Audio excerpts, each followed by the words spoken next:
안녕하십니까. 파이널샷 진행을 맡은 최효은, 신유정입니다. 네, 오늘 우리 증시 양시장이 아주 강력하게 힘을 받고 있습니다. 특히나 오늘은 외국인의 수급이 정말 놀라운데요. 선물 시장 안에서는 2조 원 넘게 외국인 투자자들이 담고 있는 상황이고 코스피 안에서도 6천억 원 넘게 현재 담아가고 있습니다. 네, 그리고 SK하이닉스, 삼성전자와 같은 반도체 대형주들이 오늘 시장을 정말 강력하게 견인하고 있는데요. 이렇게 반도체의 힘, AI 반도체의 힘이 전력, 전선 분야에도 퍼지고 있습니다. 어떠한 흐름 보여지고 있는지 이 부분 자세히 나눠보도록 하겠습니다. 네, 이뿐만이 아니라 최근에 순환매 차원에서 또 수급이 어느 쪽으로 붙어 있는지를 잘 확인해 보시는 게 중요해 보이는데 최근에 디스플레이 쪽으로 다시 한번 수급 들어오고 있습니다. 먼저 확인해 보고 가실까요? 네, 오늘은 차량용 디스플레이에 대한 이야기를 나눠보고자 합니다. 지난 주말 사이에 시장 조사 업체인 옴디아가 새로운 이 전망을 내놓았습니다. 원래 옴디아는 분기마다 한 번씩 이 연간 전망치를 상향 조정하거나 하향 조정하는데 이번에는 상향 조정했습니다. 전체 디스플레이 시장이 약 10% 이상의 성장 흐름을 이룰 것이다라는 전망을 내놓았습니다. 통상적으로 옴디아는 2에서 3%포인트 정도 상향 조정하는데 이번에는 좀 달랐습니다. 옴디아 측에서는 이전 전망치 대비 14% 이상 상향 조정했고요. 올레드 시장이 2030년까지 연평균 11% 성장할 것이다라는 전망을 내놓았습니다. 특히나 그 안에서 차량용 이 디스플레이 시장을 아주 크게 성장할 것이다 이렇게 내다봤는데요. 이는 삼성 디스플레이가 이 CES 2030에서 내놓은 뉴 디지털 콕핏입니다. 사실 이러한 디스플레이가 과연 차량에 들어갈 수 있을까 하고 의문을 가지시는 분들 많을 것 같은데 실제로 삼성 디스플레이는 2030년까지 이러한 디스플레이가 이 차량용 안에 분명히 탑재될 것이다라는 전망을 내놓기도 했습니다. 무려 37인치에 달하는 디스플레이라고 합니다. 이제 차량은 하드웨어도 중요하지만 그 안에 어떤 게 들어가느냐가 더 중요해지는 시장이 올 것이다라는 전망 나오고 있습니다. 자율주행 관련 기술이 그 첫 번째일 테고요. 두 번째 기술은 바로 이 올레드 기술 그리고 디스플레이 안에 들어가는 그 기술이 이 앞으로의 주요 테크가 될 것이다라는 전망 나오고 있습니다. 그렇다면은 이 전체적인 시장 업황은 어떨까요? 함께 만나보실까요? 네, 최근 5년간 디스플레이 산업은 제자리 걸음 중입니다. 실질적으로 최근 시장에서 디스플레이 관련주가 움직이긴 했지만요. 지난 5년간의 시장을 생각을 해봤을 때는 디스플레이 관련주 사실상은 바닥 흐름을 계속해서 지나가고 있는 상황입니다. 2021년 전체 디스플레이 글로벌 시장은요. 214조 9,200억 원대를 기록한 이후에 계속해서 하향 흐름을 나타내고 있는 상황인데요. 그러니까 2021년에 피크아웃을 찍고 그 다음부터 계속해서 시장은 쪼그라들고 있는 상황입니다. 다만 2027년까지 수익 증가율이 2에서 4%대가 전망된다라는 최근 들어 새로운 의견들이 나오고 있습니다. 보시다시피 LG 디스플레이 올레드 TV 패널 출하 추이는요. 2024년 들어서 다시 한번 하락 흐름을 나타내고 있는 상황입니다. 전체 디스플레이 시장은 좋지 않지만은 그럼에도 불구하고 차량용 디스플레이는 지금보다 더 성장할 것이다라는 전망이 나오고 있는데요. 증권가에서는 전장용 디스플레이 시장이 당장의 수익성에는 큰 도움이 되진 않겠지만은 점점 성장하는 시장이라 업계 전체 기대가 높아지고 있다라는 평가를 내놓고 있습니다. 특히나 10인치 이상의 디스플레이가 앞으로 2027년까지 차량용 안에 들어가는 그 비율은 점점 더 커질 예정인데요. 2024년에는 10인치 이상의 디스플레이가 전체 시장 가운데서 69%를 차지할 것으로 전망되고 있고요. 2025년에는 63.9%, 그리고 77.6%, 2027년에는 80%까지 달할 것으로 현재 예상이 되고 있습니다. 반면에 10인치 이하의 디스플레이는 2024년에 31%, 그리고 2027년까지는 19%로 오히려 쪼그라들 예정인 것으로 현재 전망이 되고 있습니다. 그러니까 10인치 이상의 디스플레이가 조금 더 차량용에 더 많이 탑재가 되게 되면은 그만큼 디스플레이 시장은 점점 더 수익성이 커질 수밖에 없는 상황입니다. 최근의 주가 흐름과 함께 연결해서 체크해 보시는 게 중요해 보입니다. 이어서 신유정 앵커와 다음 시그널 함께 만나보시죠. 네, 이렇게 오늘 시장 안에서 반도체, 특히나 인공지능 관련 섹터가 힘을 받고 있습니다. 이제 애플이 오늘 밤에 인공지능을 탑재한 아이패드를 출시하게 되면 인공지능 시장이 또 어떻게 확대가 될지, 어떠한 방향으로 흘러가게 될지 오늘 시장 안에서 더 이목이 집중되고 있습니다.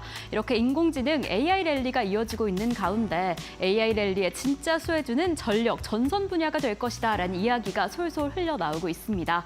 이렇게 인공지능 시대가 도래하게 되면 정말 더 주목을 받게 될 것이다 하는 분야인데요. 지금 어떤 부분에서 전력이 더 많이 사용되고 있냐 그 부분을 먼저 확인을 해보겠습니다. 지금 미국과 일본 중심의 반도체 새로 만들어지는 신규 공장에서 엄청난 양의 전력을 수요하고 있다라고 하고요. 이뿐만 아니라 AI 데이터 센터 그리고 최근에 증가하고 있는 친환경 에너지 발전 단지에서 가장 많은 양의 전력을 필요하고 있습니다. 특히나 이러한 수요처에서는 24시간 운영을 하는 고용량의 전력 공급이 필요로 하기 때문에 점차 더 많은 양의 전력을 필요로 할 것이다라는 전망도 더해주고 있는 상황인데요. 특히나 이에 함께 이야기가 나오고 있는 건 이 전력 인프라가 많이 노후화되었기 때문에 이 부분이 교체될 필요성이 계속해서 이어질 것이다. 그 수요도 지속될 것이다 하는 이야기 계속해서 나오고 있죠. 지금 이러한 상황 가운데 어떤 부분이 또 두각을 받을 것인가 그 부분을 체크해 보셔야 할 것 같은데요. 그 부분에서 지금 전선, 전력 섹터가 아직도 성장기다. 이제 정말 슈퍼사이클에 도래할 것이다 하는 이야기가 나오고 있습니다. 이렇게 24시간 운영이 필요한 이 센터들이 많아짐에 따라서 초고압 변압기 섹터가 좀 두각을 받고 있는데요. 특히나 AI 데이터 센터나 반도체 공장에서는 정말 24시간 많은 양의 고용량의 전력을 필요로 하기 때문에 초고압 변압기의 수요가 점차 더 늘어날 것이다 하는 전망이 이어지고 있습니다. 그래서 오늘 시장 안에서 정말 10% 가까운 상승을 보이고 있는 것이 바로 이 HD 현대엘렉트릭인데요. 전 세계에서 이 초고압 변압기를 만들 수 있는 기업이 5개 미만으로 꼽히고 있다라고 합니다. 그 안에서 현대엘렉트릭이 수출량으로도 기술력으로도 내뿜고 있는 부분이 있어서 이 기업도 좀 살펴보시면 좋을 것 같고 우리 국내에서 함께 두각을 드러내는 것이 바로 효성중공업과 LX일렉트릭입니다. LX일렉트릭이 이 두 기업에 비해서 아직 초고압 변압기 부분에서 큰 두각을 드러내고 있지는 않지만 그래도 이 세 기업이 초고압 변압기 섹터에서 좀 더 힘을 받지 않을까 하는 부분이 있습니다. 자, 그렇다면 앞으로는 어떤 분야에서 전력을 더 필요로 하게 될까요? 이렇게 고유가 시대가 이어짐에 따라서 원전이 계속해서 늘어나고 있고 그리고 최근 이어지고 있는 전쟁 상황에서 이제 재건에 대한 기대감도 다시금 불어오고 있습니다. 그리고 전력 수요량 계속해서 늘어나고 있고 신재생 에너지 발전량도 증가하고 있습니다. 이러한 분야 때문에 전선 인프라 그리고 전력량이 계속해서 더 필요할 것이다라는 전망이 나오고 있는데 지금 당장 G7에서는 석탄 화력 발전을 폐지하겠다. 이 폐지라는 다소 강력한 단어를 썼습니다. 그렇다면 이제 우리를 포함한 G20 국가에서도 이 석탄을 완전히 좀 대체해야 할 필요성이 점차 더 커지고 있는 건데 지금 서울시에서도 최근에 온실가스 배출량을 2033년까지 50% 감소하겠다라고 밝혔습니다. 이렇게 신재생 에너지에 대한 의지가 강력한 상황이어서 전선, 전력 섹터가 더 자극받지 않을까 하는 부분이 확인이 됩니다. 그리고 이러한 흐름과 함께 해저 케이블 설치량이 점차 늘어나고 있습니다. 이 국내 해저 케이블 시장뿐만 아니라 미국으로도 수출할 가능성이 상당히 높은 섹터여서 이 관련 분야로 LS전선, 대한전선과 같은 섹터들, 종목들 함께 체크해 보시면 더 좋을 것 같습니다. 네, 오늘 LS와 관련된 기업들이 특히나 급등 흐름을 나타내고 있는 상황입니다. 전력 관리 종목들에 계속해서 따라가 보실 필요가 있을 것 같습니다. 네, 그럼 오늘의 파이널샷 출발합니다.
네, 마감 전략 함께 세워보고 가도록 하겠습니다. 오늘은 바로자산운용의 윤정식 상무 연결해 보도록 하겠습니다. 안녕하십니까?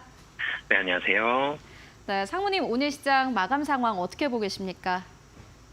우선 시장이 지난주, 그러니까 연휴 전이죠. 뭐 그때도 그렇고 지난주도 그렇고 조금 불안한 마음이 좀 있었습니다. 아직은 좀 남아 있었는데 물론 이제 4월 30일에 2,692포인트, 2,700포인트 가까이 가는 모습까지 좀 나오면서 시장 조금은 편안해지긴 했지만 2일과 3일 다시 재차 하락을 했죠.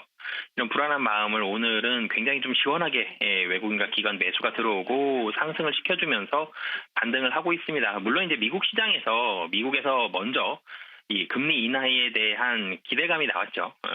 사실은 이제 다시 또 예전으로 돌아간 것 같습니다. 배드뉴스 이즈 굿뉴스 시장이 됐죠. 고용지표가 좋지 않았고 그래서 금리 인하가 1회 혹은 2회로 다시 늘어날 수 있다. 이런 긍정적인 모습들이 나오면서 빅테크 기업들 비롯해서 다 같이 좀 반등하는 모습이 있었고 당연히 엔비디아가 상승을 했죠.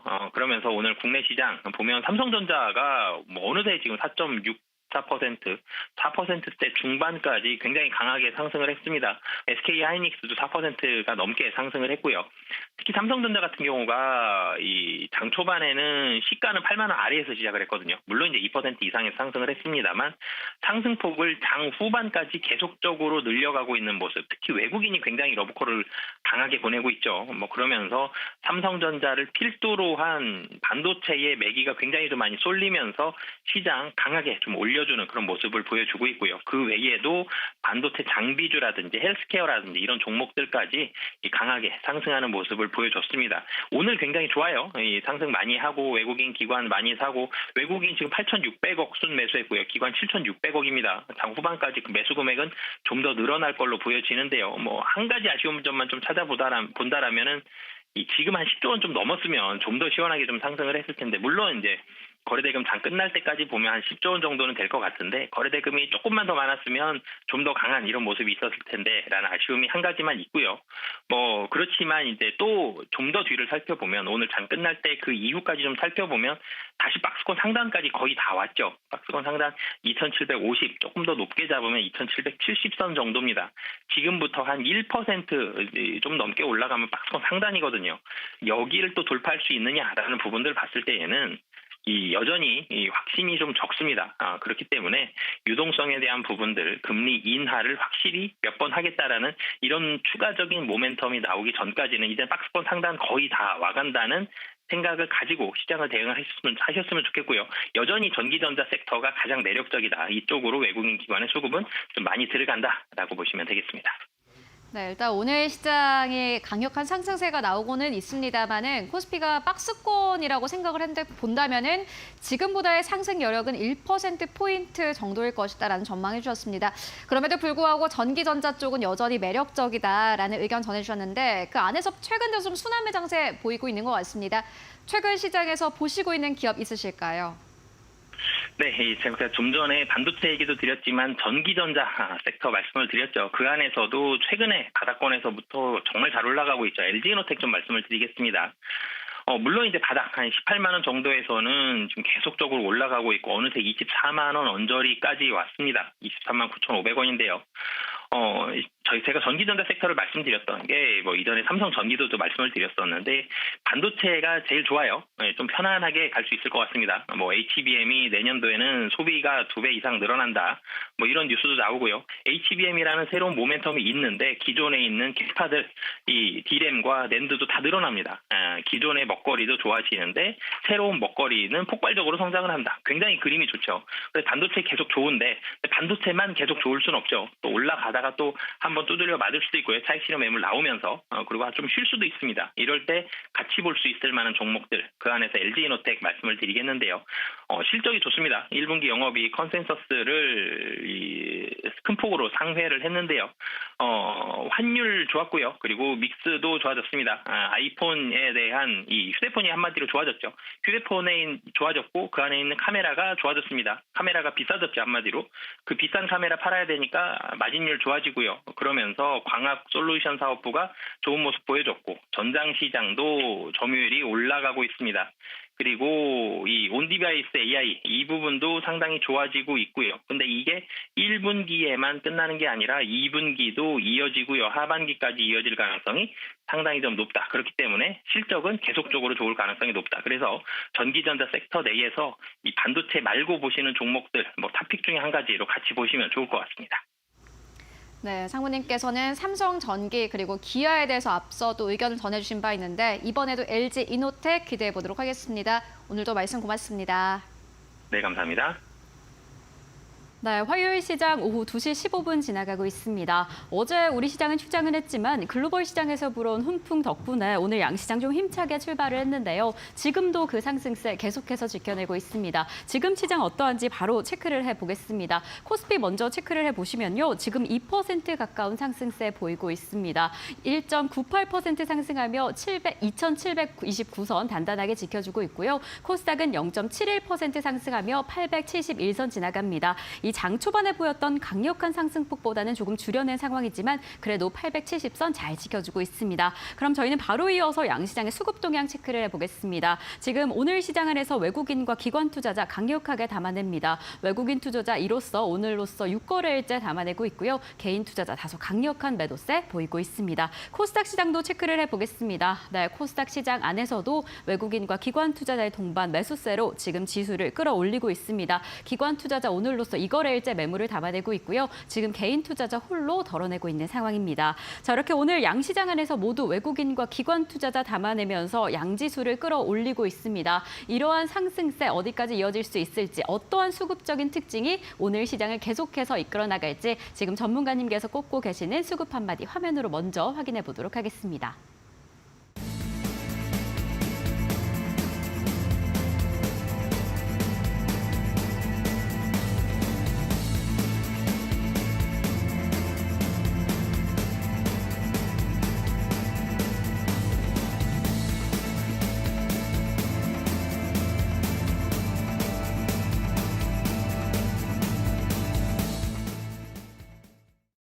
네, 지금 우리 양시장은 어떠한 수급적인 특징 보이고 있을까요? 두 분의 전문가님 모시고 자세히 이야기 나눠보겠습니다. 헤르메스 스탁의 하창환 본부장님, 펀스탁의 이주호 본부장님 나와주셨습니다. 두 분 어서 오세요. 안녕하세요. 네, 오늘 특히나 외국인과 기관 투자자의 강력한 매수세가 확인이 되고 있습니다. 지금 두 분은 어떻게 보고 계신지 한마디부터 체크를 해보겠습니다. 하창환 본부장님께서는 이 연휴 기간에 긍정적이었던 글로벌 시장 좀 잡아주셨습니다. 우리는 쉬었는데 정말 훈풍이 불어오면서 오늘 흐름이 좋습니다. 어떻게 보고 계실까요? 네, 오늘 좋다라고밖에 말하기가 어려운 시장인데요. 다행이죠. 사실 이제 네, 우리가 연휴 기간 때에 미국 시장이 좋았던 것들을 잘 반영하는 그런 사례가 그렇게 많지는 않은데 오늘 같은 경우는 지금 지정학적 리스크 속보 나오고 있음에도 불구하고 굉장히 강력한 수급 기조가 나타나고 있습니다. 특히나 이제 연휴 이틀 사이에 필라델피아 반도체 지수가 4% 넘게 올랐고요. 나스닥 같은 경우도 3%대 후반, 그리고 다우존스도 2% 후반이 올랐죠. 그거에 비해서 오늘의 2% 좀 잘 따라가고 있다라고 보시면 좋을 것 같습니다. 단연 이제 수급을 당겨주는 트리거는 선물이었죠. 오늘 장 초반부터 4,400억 원으로 시작됐었던 선물의 매수세가 강력하게 늘어나는 흐름들이 나타났고요. 그래서 장 초반에는 기간이 한 1,000억 정도밖에 매수를 하지 않았었거든요. 근데 아무래도 선물에 대한 매수 비중이 워낙 높아지다 보니까 거기에 따른 이제 기간에서 특히나 금토의 물량이 7,000억 원까지 좀 따라온 상황이고요. 사실 지금 선물이 2조 4천억이 들어온 거에 비해서는 지금 기간의 현물 굉장히 조금 들어왔다. 아직도 더 들어올 수도 있다라고 보시면 좋을 것 같습니다. 그리고 이제 상대적으로 이제 코스닥 대비 코스피가 셀 수밖에 없는 게 이제 선물의 베이시스 차에 따른 이런 선물의 매수세가 강력하게 들어오면서 그런 부분들로 수급이 당겨진 거기 때문에 당연히 이제 대형주 위주부터 수급적인 기조가 쏠릴 수밖에 없는 상황이고요. 그러다 보니까 오늘 코스닥 같은 경우는 연휴 전에도 거의 1,000억대 전후로 외국인 기관의 그 거래 대금들이 나타났었는데 금일도 한 2,000억밖에 나오지는 않고 있는 상황이고요. 거래소에서는 외국인 기관 합하면 1조 6천억 정도 굉장히 강하게 나타나고 있죠. 그래서 그래서 수급적인 부분이 완전히 쏠려 있다라고 보시면 좋을 것 같습니다. 그리고 사실 현물도 선물 대비해서는 아직 조금 사고 있는 상황이기 때문에 추가적인 이제 외국인의 현물 매수도 들어올 수 있는 상황이고, 금일 중요한 거는 프로그램 비차익 순매수 기조입니다. 지금 6천억 원대를 넘어서고 있는데 지금 이런 상황 좀 많이 당겨줄 때는 1조까지도 최근에 당겨준 적이 있거든요. 그러면 그러한 관점에서 본다면 장 마감까지 한 3천억 정도가 더 들어올 수 있는 부분이고, 그러한 상황이 나타난다고 한다면 금일까지는 조금 더 좋은 흐름들이 나타날 수 있을 것 같습니다. 그래서 항상 지금 최근에 트리거를 만들어내는 거는 선물과 현물과의 이런 베이시스 차가 줄어들게 되면서 선물의 매도가 나오는 흐름들이 나타나기 때문에 장 마감까지 그런 흐름들이 나타나는지 보셔야 될 것 같고요. 거기서 좀 강력한 차익이 만약에 나오게 된다면 현물 부분에서의 기조가 없더라도 다음 거래일에 반영이 될 확률이 굉장히 높기 때문에 거기에 따른 좀 단기 차익을 실현을 해주실 필요는 있을 것 같습니다. 근데 그런 일이 발생되지 않는다면은 일단 다음 거래일까지 좀 끌고 가보시면 좋을 것 같고요. 조금 헷갈리는 거는 이렇게 우리나라 수급이 강함에도 불구하고 지금 미국장의 미니 선물들의 움직임은 좀 견조합니다. 그래서 그 부분에서 조금 더 돌아서는 흐름들이 생기면은 조금 더 강하게 움직일 수 있고, 최근에 선물의 이런 누적 매도가 4조까지 좀 깔려 있는 부분들이 거의 하단으로 작용을 하고 있기 때문에 그 흐름들로 보셔야 될 것 같고, 또 플러스로 전환을 한다면 한 3조까지는 좀 상방이 열려 있기 때문에 지금 아직도 선물의 기조는 한 4조 정도의 여유가 남아있다 정도로 보시면 될 것 같습니다. 네, 오늘 시장 안에서 수급이 정말 강력하게 쏠려 있는데 장 마감까지 수급이 더 유입될 가능성이 있다. 그 부분 더 체크해 보시면 좋을 것 같고, 정말 다행입니다. 이 글로벌 시장의 흥풍이 오늘 시장 안에도 불어와서 이러한 기대감 가지고 조금 더 지켜보시면 좋을 것 같다라고 이야기를 해주셨습니다.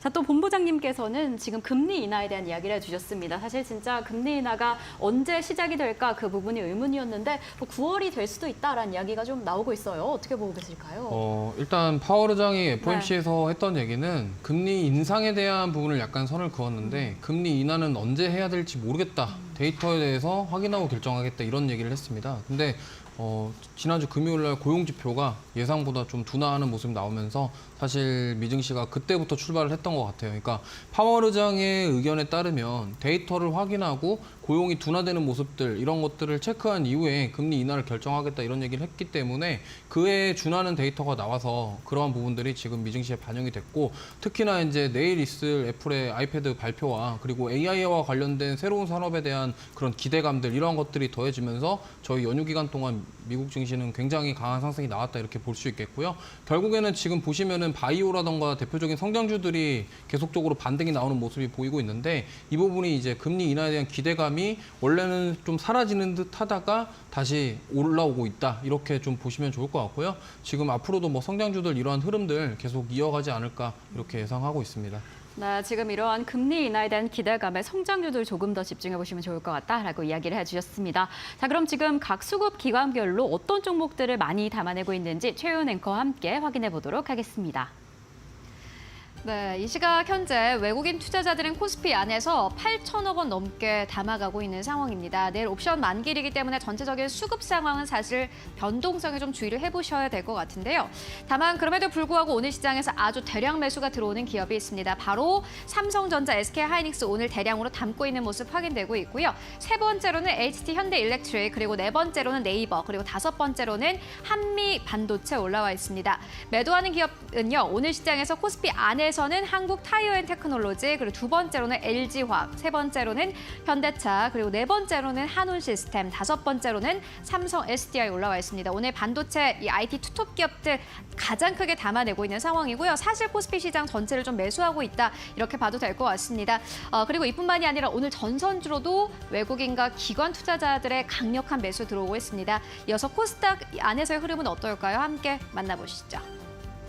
네, 오늘 코스닥 안에서는 알테오젠을 가장 많이 담고 있습니다. 오늘 시장에서는 바이오 기업들, 이슈가 있는 기업들 중심으로 아주 강력한 매수 나오고 있고요. HLB가 두 번째 자리하고 있습니다. 그리고 세 번째 리노공업입니다. 지난주 금요일 시장에서도 외국인들의 수급이 또 집중되었던 기업이기도 한데 오늘 시장에서도 이 매수 흐름 나타내고 있는 상황이고요. 네 번째로는 HB솔루션, 그리고 다섯 번째로는 재룡전기 올라와 있습니다. 돌고 돌아서 계속해서 전력기기 관련 종목 종목들 계속해서 상승을 나타내고 있는 상황이고요.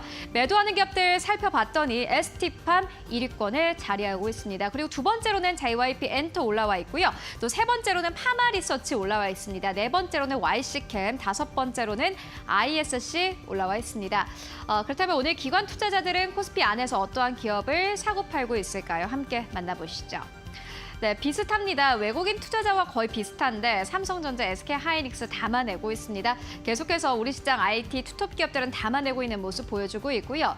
그리고 기관 투자자는 셀트리온을 담고 있습니다. 오늘 시장에서 강력한 상승세를 나타내고 있고요. 이뿐만이 아니라 지난주에도 셀트리온 계열들은 이 강력한 상승 흐름을 나타냈는데 오늘 시장에서도 기관의 매수가 강력하게 들어옵니다. 네 번째로는 삼성전기, 그리고 다섯 번째로는 기아 올라와 있습니다.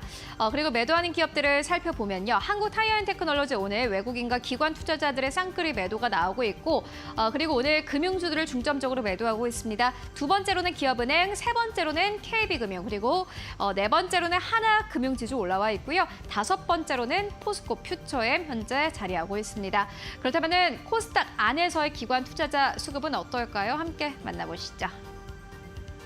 네, 오늘 가장 많이 매수하는 기업은 미코입니다. 두 번째로는 원익 IPS 올라와 있고 세 번째로는 서진 시스템 올라와 있습니다. 네 번째로는 테크윈, 그리고 GST 다섯 번째로 올라와 있습니다. 그래도 반도체 소부장 계속해서 담아가고 있는 모습 현재 보여주고 있고요. 매도하는 기업들 살펴봤더니 1위권이 코칩입니다. 오늘 상장한 기업이죠. 두 번째로는 에코프로 BM, 그리고 세 번째로는 ABL 바이오, 네 번째로는 제이오, 그리고 다섯 번째로는 대주전자재료 올라와 있습니다. 지금까지 이 시각 수급 상황 함께 살펴보고 왔습니다.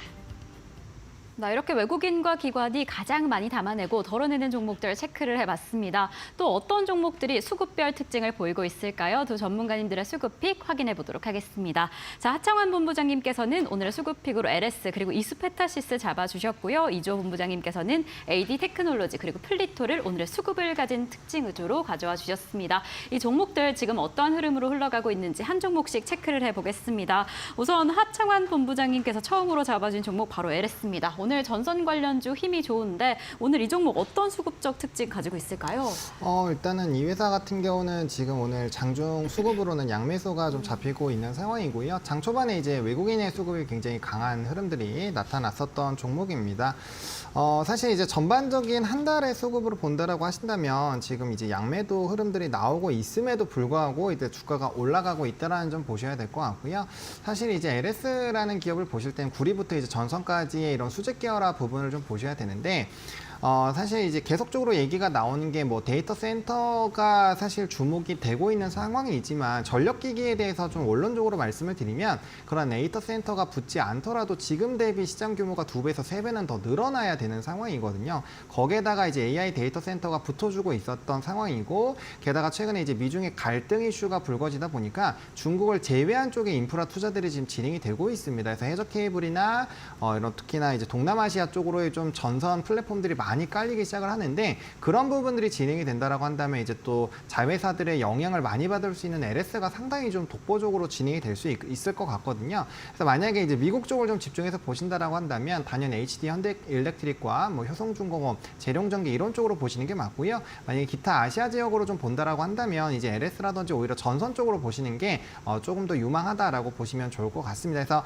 그런 이제 흐름들이 좀 같이 받쳐주다 보니까 오늘 전선주들 강한다라고 보시면 좋을 것 같고요. 산업의 사이클 자체는 변압기보다 1년에서 1년 반 정도 후행하기 때문에 거기에 따른 시차가 나올 수 있다라는 부분들은 좀 참고를 해보시면 좋을 것 같고 구리 선물 가격과 최근에 많이 연동이 되기 때문에 방향성을 잡으실 때는 구리 선물 가격까지도 꼭 같이 확인을 해주셔야 된다는 점 강조드리겠습니다. 네, LS와 같은 전선 관련주 인공지능 수혜주가 될 것이다라는 부분으로 좀 주목을 받고 있었는데 그 이슈를 제외하고도 충분한 힘이 확인이 됩니다. 이 종목도 어떤 수급을 가지고 움직이게 될지 계속 체크해 보시면 좋을 것 같고요. 그럼 저희는 이조 본부장님께서 잡아주신 첫 번째 종목인 AD 테크놀로지 체크를 해보겠습니다. 이 종목은 뭐 외국인과 기관 매수세 꾸준히 확인이 되는데 어떻게 보고 계실까요?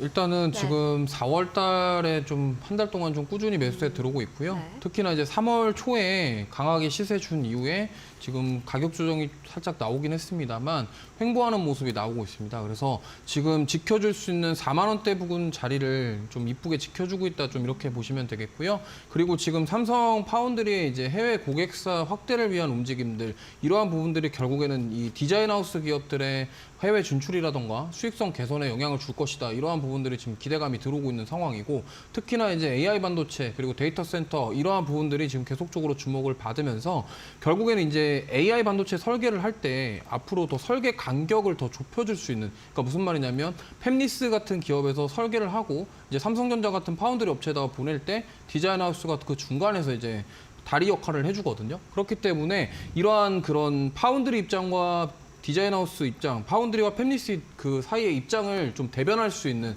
이런 디자인하우스 기업들의 중요도가 앞으로 높아질 것이다, 이렇게 좀 보고 있습니다. 그렇기 때문에 4월 달부터 꾸준하게 지금 뭐 막 되게 강력하게 매수세가 들어온 거 아니지만 꾸준하게 기관과 외국인들이 담아주고 있고, 그다음에 시세가 나온 다음에 조정을 받은 상태에서 4만 원대 가격을 지켜준다라는 점들 봤을 때 여기가 계속적으로 지켜줄 수 있다고 한다면 횡보한 이후에 추가 반등이 나오면서 정고점을 돌파하는 그런 흐름이 나오지 않을까, 이렇게 보고 있습니다. 네, 이렇게 AI 반도체 관련해서 디자인 하우스 관련주인 AD 테크놀로지 잡아주셨습니다. 지금 가격대 잘 지켜주다가 반등을 하게 될지 상승세 이어가게 될지 그 부분 체크해 보시면 좋을 것 같고요. 그럼 저희는 하창환 본부장님께서 잡아주신 두 번째 종목인 이수페타시스 체크를 해보겠습니다. 오늘 상승하는 흐름 보이고 있는데 이 종목 어떻게 보고 계실까요? 네, 일단은 뭐 긍정적으로 보고 있습니다. 금일 네. 이제 미코가 급등이 나오는 것도 이제 TC본더에 대한 이벤트가 좀 터져 나온 거고, 지금 HBM에 대한 수요가 워낙 크다 보니까 만들면 다 팔린다라는 내용의 기사도 지금 뭐 여러 개 나와 있는 상황입니다. 그만큼 이런 HBM과 필두로 좀 영향력이 있는 기업들 뭐 굉장히 좋은 흐름들이 나타나고 있고요. 좀 쉬어가던 종목군들이 최근에 이제 강력한 이런 이벤트가 생긴다거나 아니면 트리거가 생기면 좀 주가의 상승이 나오고 있다는 점을 좀 참고해 보시면 좋을 것 같고, 일단 초고다층 PCB 전문 기업이고 사실 18층 이상으로 쌓을 수 있는 기업이 그렇게 많지 않다라는 점, 또 AI 가속기에 따른 이제 MLB에 대한 수요가 크게 늘어날 수 있다는 점 좀 주요 포인트라고 보시면 좋을 것 같고요. 하반기로 가면 갈수록 사실 이슈가 좀 불거지지 않을까라는 기대감이 있는 상황이거든요.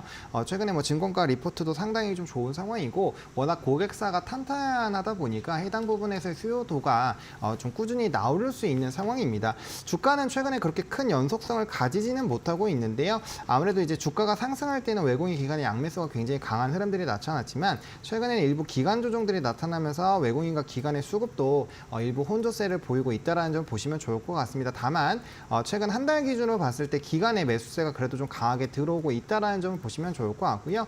해당 부분에서 좀 중요한 게 이제 60선 가격대죠. 35,000원 라인대의 흐름들이 굉장히 중요한데, 이 부분 이탈하지 않는다라고 한다면 저점과 고점을 높여가고 있는 상황이기 때문에 충분히 추세적인 상승을 한번 기대를 해볼 수는 있을 것 같고요. 특히나 거래량 동반한 움직임이 나왔을 때는 좀 주의하실 필요는 있다라는 점 강조드리겠습니다. 네, 정말 HM 만들면 다 팔린다라는 이야기 계속해서 나옵니다. 뭐 내년 상반기 분량까지 판매가 완료되었다라는 이야기도 나오고 있는 만큼 워낙 핫한 섹터인데요. 그래서 이러한 전망으로 기대감 가지고 상승세 기다려보셔도 좋을 것 같습니다.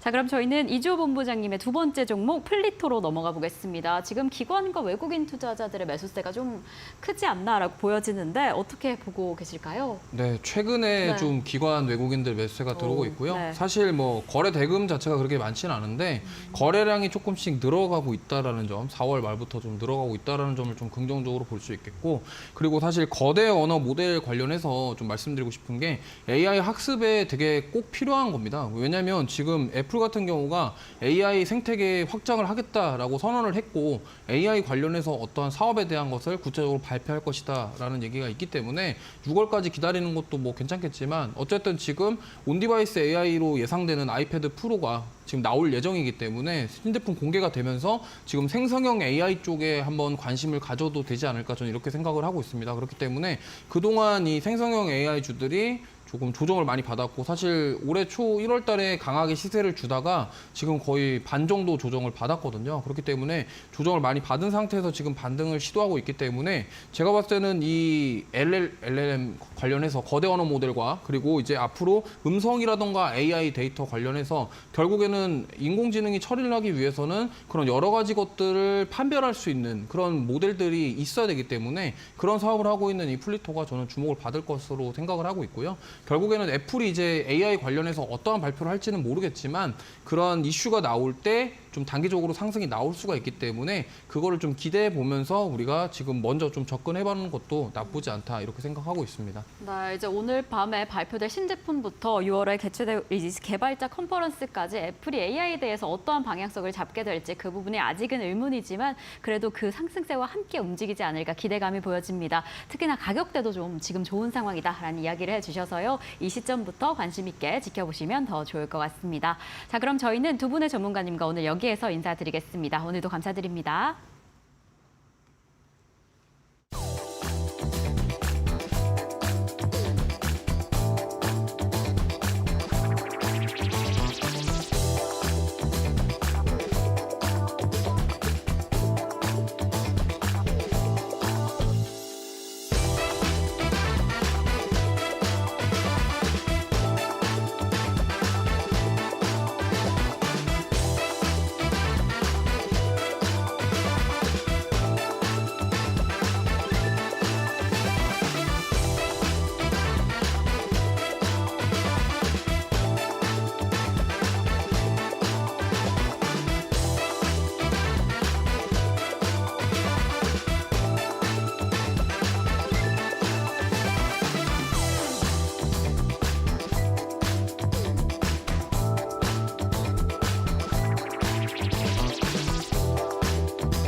네, 팩트체크 시간으로 옮겨가 보도록 하겠습니다. 오늘은 이데일리 증권시장부의 최훈길 기자 모시고 관련된 이야기 나눠보도록 하겠습니다. 안녕하십니까? 네, 안녕하십니까? 네, 오늘은 어떠한 이슈 준비하셨습니까? 예, 조금 전에 저 제목에서 되는 것처럼 불법 공매도가 이제 적발된 게요. 금감원에 적발한 게 2,112억 원. 그래서 보도 자료에 그렇게 언급이 돼서 오늘자 사실 이제 대부분의 이데일리 포함해가지고 주요 일간지 일면 및 뭐 관련 기사로 해가지고 소개가 됐는데요. 사실 뭐 작년 10월에 이제 금감원이 글로벌 IB에 대한 이제 불법 공매도 적발 소식을 전했을 때도 이게 심각하다 그렇게 생각했는데 이번에 2천억 원 넘는 이제 불법 공매도 전체 다 이제 합계를 했긴 했지만 너무 생각보다 깜짝 놀랄 정도로 너무 좀 규모가 컸다. 그래서 다시 놀랐고요. 금감원이 이제 전담팀을 구성을 해서 요거를 적발을 했고, 그리고 향후에 이게 이제 증선위까지 가면 최종 과징금이나 검찰 고발 여부가 결정이 되는데요. 그런 징계 수위까지 처벌 수위까지 이제 좀 관심이 되는 대목이고요. 그리고 이에 따라 다음 달에 이제까지가 예정된 이제 공매도 금지 기간인데 그 기간이 어떻게 될 건지 그것도 좀 주목해서 봐야 될 것 같고요. 관련된 또 제도 개선 상황은 어떻게 진행되고 있는지 그것도 함께 정리해 봤습니다.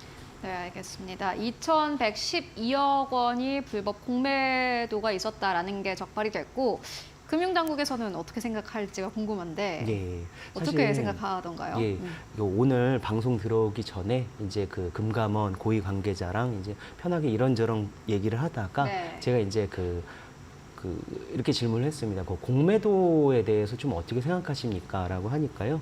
그러니까 딱 한마디로 얘기를 하더라고요. 진도를 빼는 것이다. 라고 얘기를 하더라고요. 이게 진도를 빼는 거다? 이거 처음에 이게 무슨 말인지 저도 딱 와닿진 않았는데 설명을 들어보니까 우리가 어떤 뭐 공부를 하거나 아니면 과제를 할 때 진도를 뺀다는 건 일종의 어떤 일정표를 정해놓고 주기적으로 그와 관련된 걸 뭐 예습을 하든 복습을 하든 계속 좀 그 일정한 스케줄에 따라 발표를 하면서 그거를 이제 해결해 나가는 뭐 그런 과정이라고 볼 수 있는데요. 이제 금감원에서 이제 공매도 같은 경우에는 왜 진도를 빼는 거다 이렇게 발표를 얘기를 한 게 고위 관계자가 얘기를 한 게 공매도가 지금까지 발표된 시점을 보면은요, 작년 10월에 이제 국감 때 공매도 불법 공매도 글로벌 IB 관련된 적발 소식이 이제 발표가 됐고요.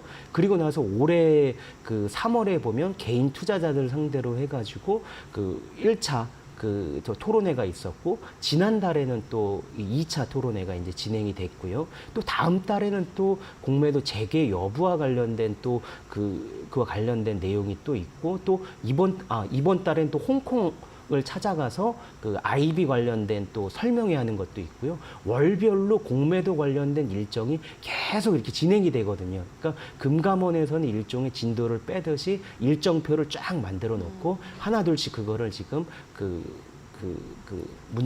문제를 해결하거나 아니면 적발해 나가면서 이제 대국민 설명회를 하는 그런 과정으로 보입니다. 네, 뭐 금융당국 관계자분이 불법 공매도와 관련해서 우리에게 이러한 이슈는 진도를 빼는 것이다라고 말씀을 주셨습니다. 그만큼 한 번 해결되지 않을 것 같다라는 어떻게 보면은 그러한 함의가 좀 느껴지는데, 그렇다면 이번에는 어떠한 내용들이 좀 적발이 됐습니까? 예. 구체적으로 2,112억 원의 이제 불법 공매도 내역에 대해서 말씀을 드리려면요. 이제 금감원이 이제 글로벌 IB 14개사에 대한 주요 14개사에 대해서 이제 전수 조사를 한 것이고요.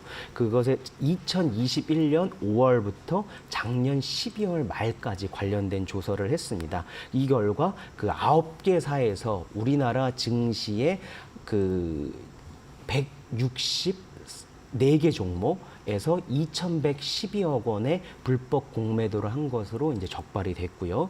그리고 112억 원 내역을 이제 구체적으로 뜯어보니까요. 그러니까 작년 10월에 BNP 파리바와 HSBC의 어떤 불법 공매도 관련돼서 이제 556억 원 규모의 불법 공매도 혐의가 이제 적발이 됐고요. 이후로도 계속 이제 후속 조사를 이어갔고, 올해 1월에 크레딧 스위스랑 노무라 증권 이 두 곳에서 540억 원 규모의 불법 공매도를 적발을 했는데, 이 크레딧 스위스랑 노무라 증권의 경우에는 후속에도 조사를 이어나간 결과 당초 540억 원보다 규모가 좀 더 늘어나가지고요.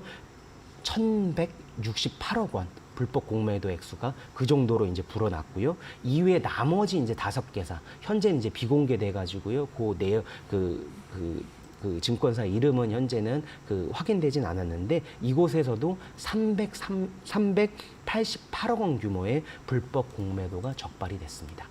네, 일단 뭐 총 IB 9곳에서의 불법 공매도가 적발이 됐고, 개인 투자자분들께서는 사실 엄청나게 좀 화가 나실 수도 있을 것 같다라는 생각이 드는데, 그렇다면 그 불법 공매도 행태가 어땠는지 궁금하거든요. 예, 사실 구체적으로 어떤 불법 공매도가 일어났는지 그 내용을 보면은요, 저도 이렇게 쭉 내용을 이제 자료 내용을 읽다 보니까 첫 느낌이 이렇게 글로벌 IB라고 하는 내노라 하는 그런 이제 증권사이고, 사실 우리나라 일반 국민들이 한테 얘기하면 모를 정도가 없는 증권사인데도 적발된 내용을 보면 참 허술하게 좀 관리를 하고 있었구나, 좀 그런 걸 느껴졌는데요. 일종의 보면은 수기 입력을 오류했다고 합니다. 예를 들면 정확하게 이거를 입력을 해야 되는데 그것조차도 제대로 못한 것도 있었고요. 또 하나 보면 내부 부서 간에 제대로 이렇게 업무 간의 어떤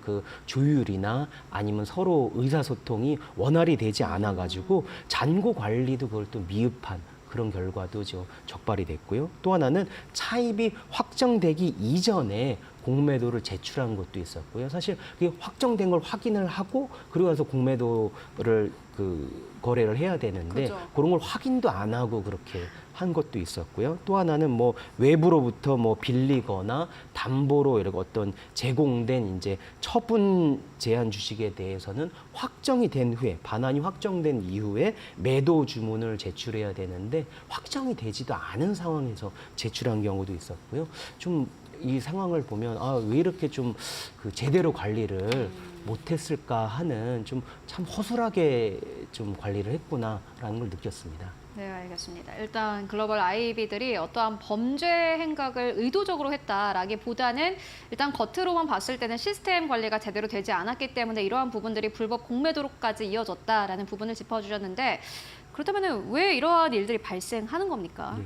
그러니까 사실 이제 금감원에도 이와 같은 이제 질문을 기자들이 했을 때 몇 가지 이유를 얘기를 한 게 이제 공매도 법규에 대한 뭐 이해가 부족했다. 그리고 뭐 내부 통제 시스템이 좀 미흡했다. 그리고 또 뭐 운영자의 과실이 있었다 이렇게 등등 얘기를 했고요. 또 이제 함용일 금감원 부원장이 관련된 브리핑을 했는데, 그러니까 뭐 유럽계 IB 쪽에서 이런 좀 문제점이 좀 더 많이 발견이 됐고, 그리고 주로 잔액 관리에 문제가 있었다 이렇게 설명을 했습니다. 그러니까 이제 다시 이제 기자들이 또 이제 재차 질문을 했습니다. 그러면 이게 정말 고의성이 없는 거냐? 사실 고의성이 있느냐 여부냐 그 차이가 엄청 중요한 게 사실 뭐 투자자들이 받아들이는 입장에서도 고의적으로 이렇게 계속했을 경우에 더 괘씸하거나 아니면 더 분통이 날 수밖에 없는 그런 상황이기도 하지만, 또 하나는 고의성이 더 있을 경우에 증선위로 갔을 경우에 처벌 수위가 더 올라가거든요. 그렇죠. 그렇기 때문에 고의성이 상당히 중요한데, 요거와 관련된 이제 금감원의 이제 브리핑 과정에서 나온 답변을 그대로 말씀을 드리면, 고의성 여부가 있느냐 이거에 대해서 어떻게 생각하냐니까 금감원에서는 회사별로 편차가 크다. 그러면서 잔고 관리 부족이라 하더라도 그 어떤 시점에서 인지를 하거나 그럴 수는 있을 텐데, 그럼에도 고의적으로 계속 주문이 나갔다면 아무래도 좀 고의성이 있는 걸로 볼 수 있지 않겠느냐라고 이제 설명을 했는데, 그곳이 어디냐라고 이제 질문을 했을 경우에는 그것에 대해서는 구체적인 내용은 확인을 해주지 않았습니다. 현재 이제 적발된 곳 중에 확실하게 그런 고의성이 있는 거는 이제 두 군데, HSBC랑 BNP 파리바이 같은 경우에는 불법 공매도를 이미 이제 인지를 한 상황에서도 많게는 우리나라 증시의 100개 종목 이상의 불법 공매도를 수개월간 한 것으로 이제 작년 10월 조사 결과 이제 확인이 된 것처럼, 이런 HSBC나 BNP 파리바의 어떤 고의성 그런 것들이 다른 어떤 추가적으로 그런 데에서도 나올지, 그것도 향후 징계 과정이나 아니면 과징금 처분 과정에서 좀 지켜볼 포인트라고 볼 수 있습니다. 일단 BNP와 HSBC 쪽에서는 알고도 어쨌든 간에 이게 진행이 됐기 때문에 불법 공매도다라는 결론이 나온 상황이고요. 그렇다면은 지금 불법 공매도 행태가 있었던 이러한 IB들은 처벌은 어떻게 되는 겁니까? 예, 처벌은 이제 결국 이제 증선위에 올라가서 네. 구체적인 과징금 수위와 검찰 고발 여부가 이제 결정이 되는데요. 네. 과거 이제 사례를 다시 한번 좀 정리를 해드리면 10월 달에 HSBC랑 BNP 파리바의 경우에는 265억 원의 과징금이 부과가 됐습니다. 그리고 검찰 고발 조치도 완료가 됐고요. 당시에 이제 265억 원 과징금이 역대 최대 과징금 수준이었습니다. 그리고 요번에 이제 금감원이 크레딧 스위스랑 글로벌 IB 총 두 곳에 대해서 불법 공매도 혐의로 최근에 500억 원대 과징금을 부과하겠다는 사전 통지서를 최근에 이제 통지를 했거든요. 근데 이게 이제 증선위에서 이 금액이 확정이 될 경우에는 이 금액이 아마 역대 최대 과징금 수위가 될 것으로 전망이 되고요. 이후에도 나머지 이제 적발된 데도 순차적으로 이제 증선위를 거치면서 과징금 수위나 그리고 검찰 고발 여부가 결정될 것이기 때문에 이게 주목되는데요. 그렇다면 이제 증선위에서는 이게 어떻게 결정되는지 이제 한번 보면, 사실 이제 증선위에서 이제 외부의 이제 교수님을 포함해서 이제 금융위 내부의 그 위원 포함해가지고 같이 이렇게 구성이 됐는데 그 증선위원장을 김소영 금융위 부위원장이 맡고 있습니다. 근데 이제 그 좀 저는 요 그 대목이 저번에 그 언제 간담회를 했냐면 올해 1월 3일 날 그 김소영 부위원장 주재로 해가지고요. 그 금감원 한국거래소랑 같이 이렇게 간담회를 한 적이 있었어요. 그때 불법 공매도 관련돼서 김소영 부위원장이 이렇게 얘기를 합니다. 반복되는 위규 행위는 우리 정부가 추진하고 있는 자본시장의 선진화 목표의 달성을 가로막는 일이다. 그 더욱 엄정하게 그 대응해 나갈 거다 이렇게 밝혀가지고요. 그 당시에 대부분의 언론들이 과징금 수위가 작년에 이제 역대 최대 과징금이었는데 아마 그 수위보다는 앞으로 불법 공매도의 그 과징금 수위가 높아지는 게 아니냐 그렇게 지금 저 예측하고 있습니다. 어찌됐든 간에 BNP 파리바와 HSBC 쪽에는 과징금이 265억 원이 부과가 되면 사상 최대고요. 이뿐만이 아니라 초단타 거래를 통한 이 이제 거래도 역시나 마찬가지로 쟁점이 되는 것으로 보이는데 이번에 어떤 내용 좀 발표가 됐습니까? 예, 사실 그 지난 그 1차 공매도 토론회에서 그 정의정 그 대표가 이 그 초단타 그 거래에 따른 그 불법 공매도 여부나 아니면 시세 조정 그런 문제, 불법 그 불공정 그 거래 관련된 그런 내용에 대해서 이제 조사가 필요하다. 그때 이제 뭐 특정 그 증권사도 얘기를 했죠. 뭐 신한증권에 대해서도 이런 관련된 뭐 특별 조사가 필요하다. 그래서 국내 증권사가 어떤 그 초단타 매매, 즉 이제 DMA라고 해서 직접 전용 주문선을 통해서 어떤 그 하이 프리퀀시 트레이딩, 즉 이제 HFT 거래로 초단타 매매를 하는 게 아니냐 그런 의혹을 제기를 했거든요. 근데 요번에 금감원에서 좀 그 조사 현재까지 조사된 결과를 발표를 했는데 국내 증권사가 어떤 이 초단타 거래를 통해서 불법 공매도를 한 것은 확인된 게 없다. 그렇게 밝혔고요. 현재 그 DMA를 통해 가지고 초단타 매매를 하는 거는 대부분이 그 글로벌 IB에서 하는 거기 때문에 향후에도 나올 경우에도 글로벌 IB 쪽에서 그런 어떤 게 나올 가능성이 있다. 근데 다만 현재 이 초단타 매매에 대한 상시 모니터링은 한국거래소에서 계속하고 있거든요. 그래서 금감원에서는 거래소에서 계속 모니터링을 해보다 이상 징후가 발견이 되면 즉시 이제 관련 조치를 할 것이다. 이렇게 좀 덧붙였습니다. 네, 알겠습니다. 초단타 매매 관련해서는 계속해서 따라가 볼 필요가 있을 것 같고요. 그리고 아무래도 많은 시청자분들이 어떻게 보면 가장 궁금해할 부분일 것 같은데 그렇다면 공매도 재개는 어떻게 되는 겁니까? 예, 우선 결론부터 말씀을 드리면은 네. 사실 이제 6월 말까지가 이제 그 전면 금지가 되고 7월부터 이제 재개되는 게 원래 당초 이제 작년 11월에 금지됐을 때 이제 목표였는데요. 현재 상황이나 이제 그 뭐 당국 상황 그리고 그 국회 상황을 봤을 때는 7월 재개가 힘들 것으로 보입니다. 뭐 국회 상황을 보시면은 그 지난번에도 뭐 그 종종 말씀드리기도 했지만 현재 정무위가 제대로 지금 그 운영되고 있지 않은 상황이고요. 낙선했거나 낙천한 의원분들 같은 경우에는 지금 연락이 안 돼가지고 어디 낚시터 갔느냐 이런 말까지 나올 정도로 정말 이게 확인이 안 된다고 합니다. 그러니까 출석이 안 되는 상황이라서 원구성 그 제대로 원구성조차 지금 안 되는 상황이니까 그 제도 개선도 지금 진척되는 상황, 그 진척이 제대로 안 되는 그런 상황이고요. 또 하나는 지금 그 요번에 글로벌 IB에 대해서도 향후에 이제 제재 국면까지 가려고 하면 수개월이 더 가야 되는 거거든요. 그러다 보면 이 국면이 가지도 않은 상황에서 뭐 7월에 재개를 한다 그러면 뭐 당국 입장에서도 시간이 좀 더 필요할 것 같고 그리고 개인 투자자 분들 입장에서 봐도 뭐 납득할 수 없는 그런 좀 결과이기 때문에 그죠. 현재로서는 그 늦춰지는 게 거의 좀 그쪽으로 가고 있고요. 다만 그거를 이제 그 최종적으로 발표하는 거에 대해서는 금감원에서도 이제 그 브리핑을 할 때 기자들이 물어봤거든요. 재개하느냐라고 하니까 이제 금감원은 그거는 금융위 소관이다 해가지고 말을 아꼈는데 금융위에서는 현재로는 확정된 바 없다. 그런 입장이래 가지고요.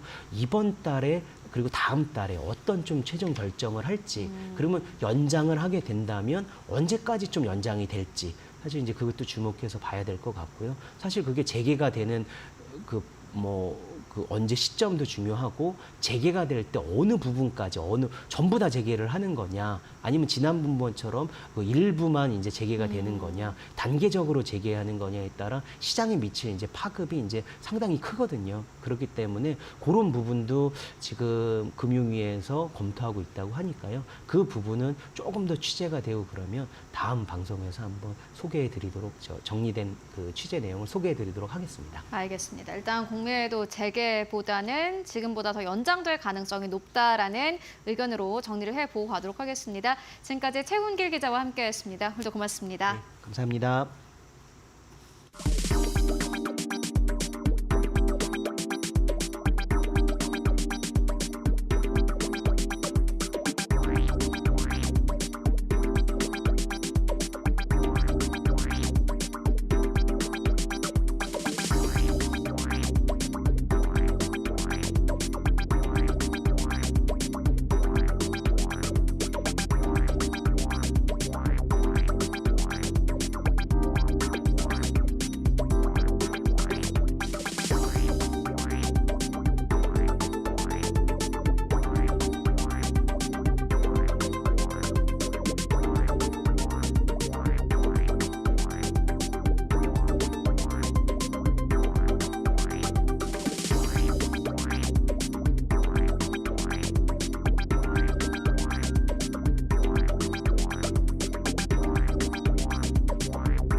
시장이 움직이는 이슈, 시장을 움직이는 이슈 마켓 무버입니다.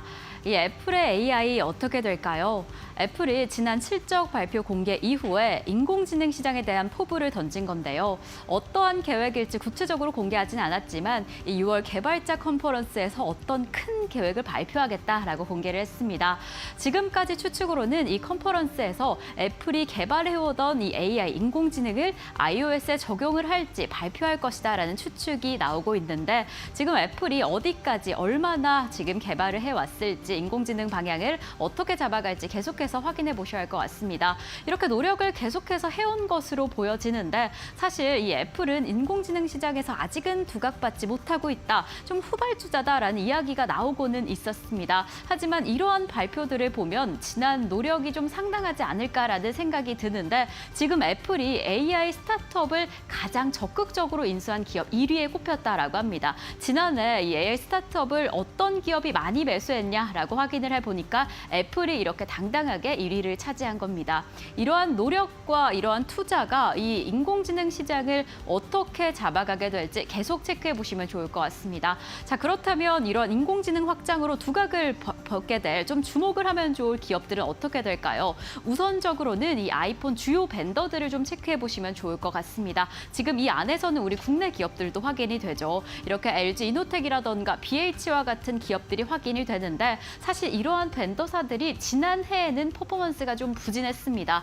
무엇보다 이렇게 인공지능에 대한 전략이 부진하기도 했고 중국 내 사업이 주춤하면서 힘을 그리 얻지 못하고 있었는데 최근에는 다시금 좀 두각을 보이고 있습니다. 특히나 기저효과에 기대어서 역성장폭을 조금씩 줄여내고 있다라는 흐름이 보이고 있어서 어떤 기업들 조금 더 체크하면 좋을지 저희가 아이폰 관련주들 그리고 애플 AI 관련주들 함께 체크를 해보도록 하겠습니다.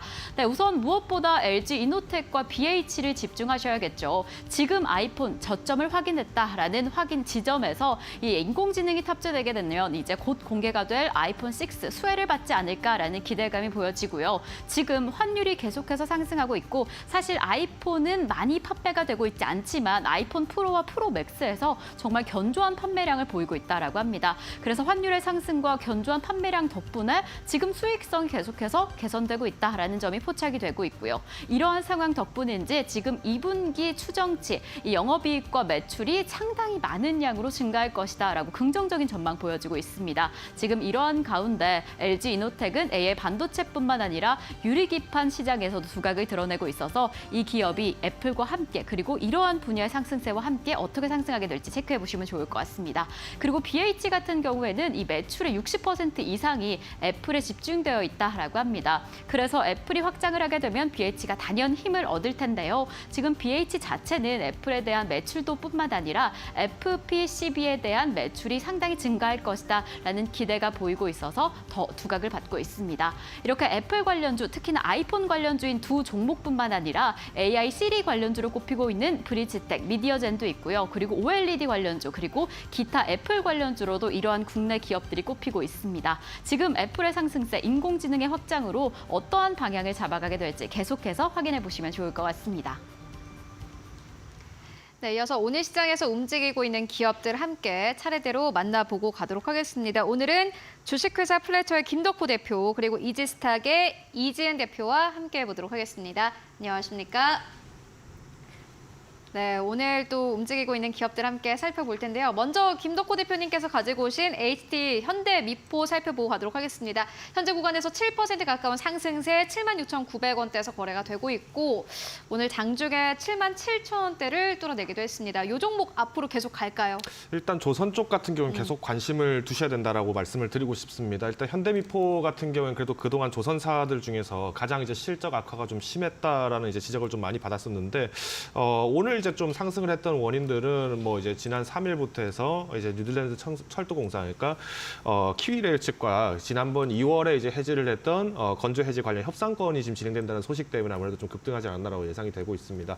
뭐 일단 현대미포 같은 경우에는 이미 이제 올해 연간 수주 목표액을 이제 사실상 달성을 한 상태고요. 뭐 실제 지금 이제 5월까지 기준으로 했을 때는 수주액이 약 99% 정도 달성을 했다라고 이렇게 지금 나와 있습니다.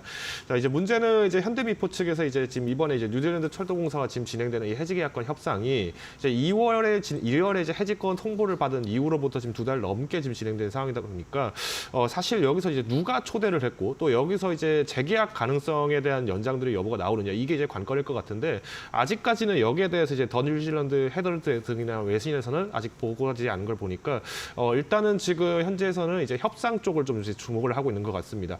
원래 당초에 이제 초대형 페리 선박 이제 2척을 이제 지금 수주할 예정이었는데 이게 이제 5억 5천만 불 정도, 그러니까 우리나라 돈으로 약 7,500억 정도가 되는 규모입니다. 근데 이제 여기서 이제 실제로 현대미포는 당시 2월에 이미 이제 설계까지 다 마친 상태다 보니까 아무래도 이제 비용 청구를 한다면 약 2억 불 정도를 받지 않을까라는 것이 지금 이제 전망이고요. 중요한 거는 이제 현대미포가 그래도 지금껏 이제 수주 목표를 계속 이제 강화를 해왔고 또 여기에 대해서 올해 이제 흑자 전환과 이제 여기에 대해서 전통적인 제조업을 이탈하려는 모습들이 좀 많이 보이고 있습니다. 특히나 우리가 아시다시피 현대미포 조선으로 기억하시던 분들이 이제 HED 현대미포로 이제 바꾸게 되면서 사실상 선박 쪽뿐만 아니라 해양 종합 솔루션까지도 이제 진출을 하려고 한다라는 부분들이 좀 부각이다 보니까 이제는 전통적이었던 제조업 부분에만 집중이 되는 것이 아니라 이제는 서비스업 기반에서의 웹 서비스까지도 이제 확장할 것으로 전망이 되고 있습니다. 저는 일단 최근에 현대그룹이 이제 HED 그러니까 브랜드 이제 입지를 강화를 하기 시작하면서 기존에 집착을 해왔던 업종에서 좀 더 탈피하자라는 이미지를 좀 굉장히 많이 주고 있습니다. 저는 여기에 대해서 이제 사실상 현대그룹들을 좀 조금 더 주가를 상회해봐도 좋지 않을까라고 좀 예상을 하고 있고요. 무엇보다도 지금 이제 중형 그리고 대형 선박들을 이제 많이 수주를 하고 있습니다. 사실 선박 단가가 계속 올라가고 있는 부분 더불어서 중국에 대한 선박 견제가 지금 올라가고 있는 집중까지 확산해서 말씀드린다면은 우리가 이제 이 선박사들 특히나 이제 조선업계 같은 경우에는 꾸준하게 지켜보셔도 좋을 것 같습니다. 네, 알겠습니다. 조선 쪽 계속해서 살펴보자라는 의견으로 정리를 해보고 가도록 만나보도록 하겠고요. 이어서 이지은 대표님께서는 오늘 시장에서 아주 강력한 상승세를 나타내고 있는 전선 쪽 그리고 전력 설비 쪽 가지고 오셨습니다. 보니까 오늘 시장에서 두 자릿수 이상의 상승 흐름을 나타내는 기업들 대체적으로 이쪽 안에 있고 저희 파이널샷에서는 사실 이 프로그램이 개편하자마자 거의 계속해서 소개를 해드렸는데 일단 뭐 전 세계적인 좀 트렌드인 것 같아요. 어떻게 보세요? 네, 일단은 또 세명전기라는 기업에서 오늘 또 좋은 소식을 얘기를 했습니다. 국가 핵심 전력 프로젝트에서 HVDC 송정선로 금구류 개발한다, 승인 절차 진행 중이다라는 소식이 나오면서 상한가에 안착을 해줬는데요. 일단 지금 지난밤 미증시에서 보더라도 AI 반도체 관련된 종목들이 굉장히 상승세가 좋았는데 요즘 시장의 트렌드를 보면 이제 관련해서 우리나라 기업 반도체, AI 반도체 기업들보다는 오히려 이쪽 AI 전력 관련된 종목들이 좀 수혜가 예상이 된다라는 쪽의 흐름이 이어지는지 이쪽 관련된 흐름들이 훨씬 더 강하다는 모습들을 최근 들어서 좀 확인을 할 수가 있는데요. 세명전기가 또 개별적인 모멘텀을 좋게 이제 해주었고 그 따라서 광명전기 그동안 좀 못 올랐던 종목들 위주로 굉장히 강한 탄력세가 붙고 있는 그런 모습이다라고 할 수가 있을 것 같습니다. 그래서 이 관련주들은 좀 이런 흐름이 저는 당분간은 계속해서 이어갈 수 있다라고 생각을 하고 있고 또 변압기 지금 전력 케이블 계속해서 수출 호황을 이어나가고 있다라고 하더라고요. 뭐 그에 따른 이제 원인은 우리가 다들 알고 있겠지만 데이터 센터에 대한 부분들 그리고 AI 시장의 확장 국면에 있는 부분들 이런 것들이 결국에는 이제 수출 호황에 또 계속해서 이어질 수 있는 연장선에 대한 기대감도 가져갈 수 있게 만들어주기 때문에 저는 지금 굉장히 고가권에 있는 종목들이 많기 때문에 신규 진입은 부담스러운 거는 사실이죠. 맞아요. 그래서 저도 신규 진입을 권유드리기에는 굉장히 좀 부담스러운 가격권이라고 생각은 하지만 지속해서 좀 보셔야 되는 게 실적도 괜찮고 거기에다 재료, 모멘텀도 붙어주고 있기 때문에 당분간은 시장에서 이쪽 관련주들 안에서의 순환매 좀 이어질 수 있을 거라고 생각이 되고요. 오늘 또 그동안 박스권을 좀 탈피해서 굉장히 강한 상승이 나온 광면전기 또 생명전기 이런 종목들도 분명히 중간에는 좀 이제 쉬어가는 구간이 나오다가 다시 한번 좀 상승 기류를 탈 수 있기 때문에 전반적인 이런 종목들의 흐름은 계속 좀 체크하셔야 된다라고 생각을 하고 있습니다. 네, 알겠습니다. 전력 쪽은 사실 계속해서 잘 가는 것 같습니다. 이러한 부분들을 봤을 때는 관심 종목에 잘 넣어두셨다가 주가 좀 빠질 때 그때 보면 좋겠다라는 의견을 정리를 해보고 가면 좋겠고요. 이어서 세 번째 기업 만나보도록 하겠습니다. 두산 에너빌리티인데 오늘 시장에서 3% 이상 상승세 17,000원대에서 거래가 되고 있습니다. 대표님께서는 이 기업을 왜 가지고 오신 걸까요? 뭐 사실 뭐 두산 에너빌리티는 뭐 거의 사골국처럼 계속 가져와서 지금 네. 하다 보니까 뭐 사골 에너빌리티라고 제가 농담삼아 얘기를 하는데 오늘 이렇게 좀 원전주들이 또 상승을 했던 거는 뭐 앞서서 이제 이재현 대표께서 말씀해 주신 것처럼 이제 전력 설비 그리고 이제 전선 관련해서 이제 급등을 하게 되면서 영향들도 있겠습니다만은 일단 당장 6일 그러니까 지난 6일부터 해서 이제 고리 원전 1호기를 지금 이제 해체 작업을 이제 착수를 했다고 합니다. 그러니까 사실 이제 원전 착수라고 하면은 일단 폐건물 자체에서도 이제 방사성 물질이 굉장히 많기 때문에 이제 제염 작업을 먼저 진행을 할 수밖에 없는데 요걸 진행하고 나면은 이제 비방사성 이제 건물부터 해서 방사성 건물까지 이제 착수를 이제 진행을 하게 됩니다. 해체 설거를 착수를 진행을 하게 됩니다. 뭐 이미 아시겠습니다만은 우리나라 한수원에서는 이미 뭐 이 원전 해체 관련된 기술들은 모두 이제 국산화가 지금 완료가 된 상태고요. 특히 이제 핵심 기술 96가지도 마찬가지로 이미 보유를 하고 있는 상황입니다. 그러다 보니까 앞으로 이제 원전 부분의 사업 수주가 계속 강화가 된다면 당연히 여기에서 노후 설비에 대한 해체 수주들도 주목을 해야 된다라고 말씀드릴 수 있을 것 같은데 뭐 우진엔텍 같은 경우에도 오늘 지금 5%가량 넘게 상승을 하고 있습니다만은 실제로 우진엔텍은 제가 알기로 2026년도부터 본격적으로 이제 해체 산업 관련해서 이제 취급을 할 계획이기 때문에 뭐 여기에서 아직까지는 이제 수출 쪽을 좀 주목을 하는 것 같습니다. 물론 이제 지난 2일에는 또 이제 우진엔텍이 캐나다에 있는 캔도 에너지와 또 이제 마찬가지로 계약을 체결을 하면서 우리나라에 방한했던 이제 루마니아 여기 이제 체르나보다 원전 1호기에 대해서 이제 피더관 납품을 하는 계약을 진행을 했습니다. 사실 이제 우리가 이제 계속 원전 개보수 쪽을 이제 좀 주목을 하셔야 되는 것도 이 두산 에너빌리티인데 그 동안은 이제 소형 원전 모듈이었던 SMR에 좀 집중이 돼 있다면은 오히려 이제 이런 피더관과 같이 이제 냉각제가 흐르는 이제 부품들 쪽에서도 이제 수주를 계속 잡고 있기 때문에 앞으로의 실적들이 좀 더 기대가 된다라고 말씀드릴 수 있을 것 같습니다. 참고로 좀 말씀드리면은 이번 이제 원전에서 이제 죄송합니다. 루마니아 이제 원전 공사 같은 경우에도 이제 지금 계속 주구동을 하고 있는 이 첼나보다 1호기도 이제 앞으로 30년 동안 또 재가동을 하는 목표가 있기 때문에 2026년 운전 허가가 만료가 됩니다. 그래서 이 부분에 이제 시장들을 계속 비집고 들어가는 두산 엘리베이터가 꽤나 알짜 수익을 만들고 있다는 부분을 좀 참고하시면 좋을 것 같고요. 저는 앞으로 이 원전 부분들, 물론 이제 지금 최근에 좀 부각이 되고 있는 게 원전 착공이 많아지다 보니까 우라늄 가격이 좀 상승한 부분들을 좀 주목을 하고 있습니다. 다만 이제 단기간에서 지금 AI 수요와 더불어서 전력 생산을 할 수 있는 현실적인 전력 설비가 아무래도 지금 이제 인플레이션을 좀 조장을 하고 있는 거에서 상대적으로 좀 저렴한 원전 부분이 있다 보니까 저는 앞으로 이 원전 주목을 계속 하셔야 된다 요약을 드리겠습니다. 네, 알겠습니다. 일단 두산 에너빌리티는 호실적을 발표를 했고 이뿐만이 아니라 수주에 대한 기대감도 있는 상황입니다. 계속해서 따라가 보자라는 의견으로 정리를 해보고 가도록 하겠습니다. 그렇다면 최근 시장의 또 다른 핫 이슈 어떤 것들이 있을까요? 이어서 신유정 앵커가 전해드립니다.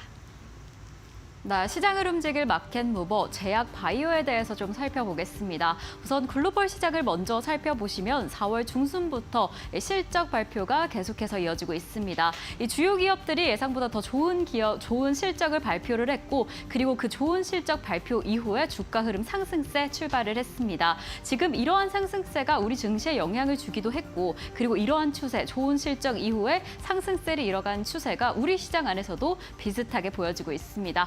그렇다면 국내 시장 어떠한 추세인지 바로 실적 체크를 해보도록 하겠습니다. 우리 시장 안에서도 역시나 좋은 흐름 이어가고 있습니다. 특히나 이 전문 의약품 매출이 좀 호조를 보이고 있고, 그리고 공동 판매 효과가 이어짐에 따라서 정말 많은 기업들, 다수의 기업들이 실적 개선을 한 부분 확인이 되고 있습니다. 이 덕분에 그 실적 개선 이후에 주가 역시나 상승의 흐름 출발을 했습니다.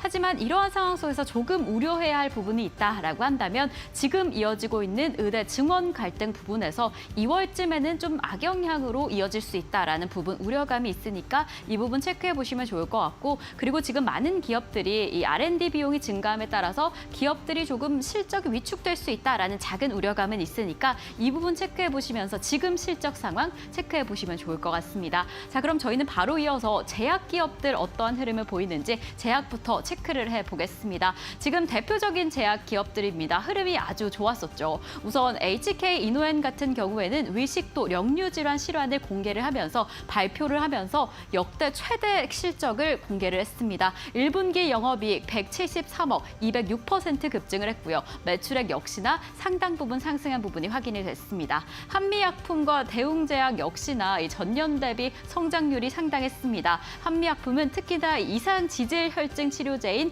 로수젯의 매출이 상당 부분 증가를 함에 따라서 영업이익이 전년 대비 27.9% 상승을 했고요. 대웅제약 같은 경우에는 1분기 영업이익이 최대 실적을 기록했다라고 합니다. 지금 이러한 상승세 유한양행에서는 조금 흐르지 않고 있습니다. 유한양행과 시즈녹십자 같은 경우에는 연구개발비가 조금 더 많이 늘어나서 좀 실적이 악화됐다라는 부분 두 기업에서 확인이 됐고, 이러한 기업들을 제외한 대부분의 제약기업들 흐름이 좋았습니다. 좋은 실적과 매출을 기반으로 상승한 흐름이 확인이 되었고, 그렇다면 바이오 기업들은 어떨까요? 바로 이어서 바이오 체크를 해보겠습니다. 삼성 바이오로직스 역시나 1분기 기준 역대 최대 실적을 기록을 했죠. 무엇보다 4공장 매출 기여도가 상당히 좋았고, 자회사인 삼성 바이오에피스 그리고 바이오시밀러가 사업을 성장함에 따라서 이렇게 역대 최대 실적을 공개하게 된 겁니다. 하지만 셀테리온은 조금 더 지켜보시면 좋을 것 같습니다. 무엇보다 합병을 하면서 비용이 좀 급감했다라는 부분이 확인이 되고 있어서 하반기에 실적이 어떻게 흘러가게 될지 그 부분은 좀 차분히 지켜보시면 좋을 것 같다라는 이야기가 나오고 있습니다. 이렇게 제약바이오 1분기 예상보다 더 좋은 성적을 기록하면서 좋은 주가의 흐름 이어가고 있습니다. 사실 바이오는 불황에 좀 강력한 섹터다라고 아주 유명하죠. 특히나 이렇게 실적을 기반으로 성장이 더 할 건데 업황이 자체가 경기를 크게 타지 않고 지금 상황처럼 선진국이나 신흥시장의 인구 고령화 문제까지 더해진다라고 한다면 시장 규모가 더 확대될 것이다라고 기대가 됩니다. 그리고 특히나 이에 미국과 중국 간의 갈등이 바이오 시장으로 펼쳐지고 있어서 그 미중 간의 갈등이 오히려 우리 바이오 시장에는 수혜주로 좀 작용을 하지 않을까, 오히려 수혜로 작용하지 않을까라는 기대감까지 더해지고 있습니다. 지금 이러한 바이오 기업들 이 실적을 기반으로 어떠한 성장세를 가져오게 될지, 어떠한 흐름 가져가게 될지 계속 체크해 보시면 좋을 것 같습니다. 네, 이어서 오늘 시장의 또 다른 강한 섹터입니다. 바로 유리기판 쪽인데 유리기판도 역시나 마찬가지로 최근 참 많은 투자자분들의 기대를 받고 있는 섹터이기도 합니다. 이재은 대표님께서 가지고 오셨습니다. 어떻게 보실까요?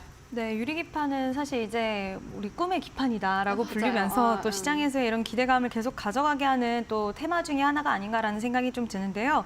지금 일단은 오늘 또 삼성전기에서 이슈가 붙어줬습니다. 최근 반도체 유리기판 파일럿 라인의 장비 반입에 대한 완료 시기를 9월로 확정을 했다라는 게 파악됐다라는 소식이 이제 국내 시장에서 얘기가 나오면서 굉장히 또 기대감을 실어갔다라고 할 수가 있을 것 같은데요. 파일럿 라인의 장비사를 결정을 했고 이미 선정을 하고 내부 구축 본격화할 것으로 알려졌고요. 지금 주요 유리기판 장비 공급사에게 이제 일정이나 이런 부분들을 공유를 했고 삼성의 안전 규정을 포함한 자동화 라인에 대한 부분까지 다 확보를 했다라는 소식이 전해졌습니다. 뭐 SKC, 앱솔릭스 워낙 지금 유리기판 쪽으로 가장 빠른 이제 시기적인 부분들을 보여주다 보니 삼성전기 쪽에서도 우리가 늦춰질 수는 없다, 뒤늦게 갈 수는 없다라고 생각을 해서 훨씬 이렇게 좀 일정을 땡겨왔다라고 할 수가 있을 것 같고요.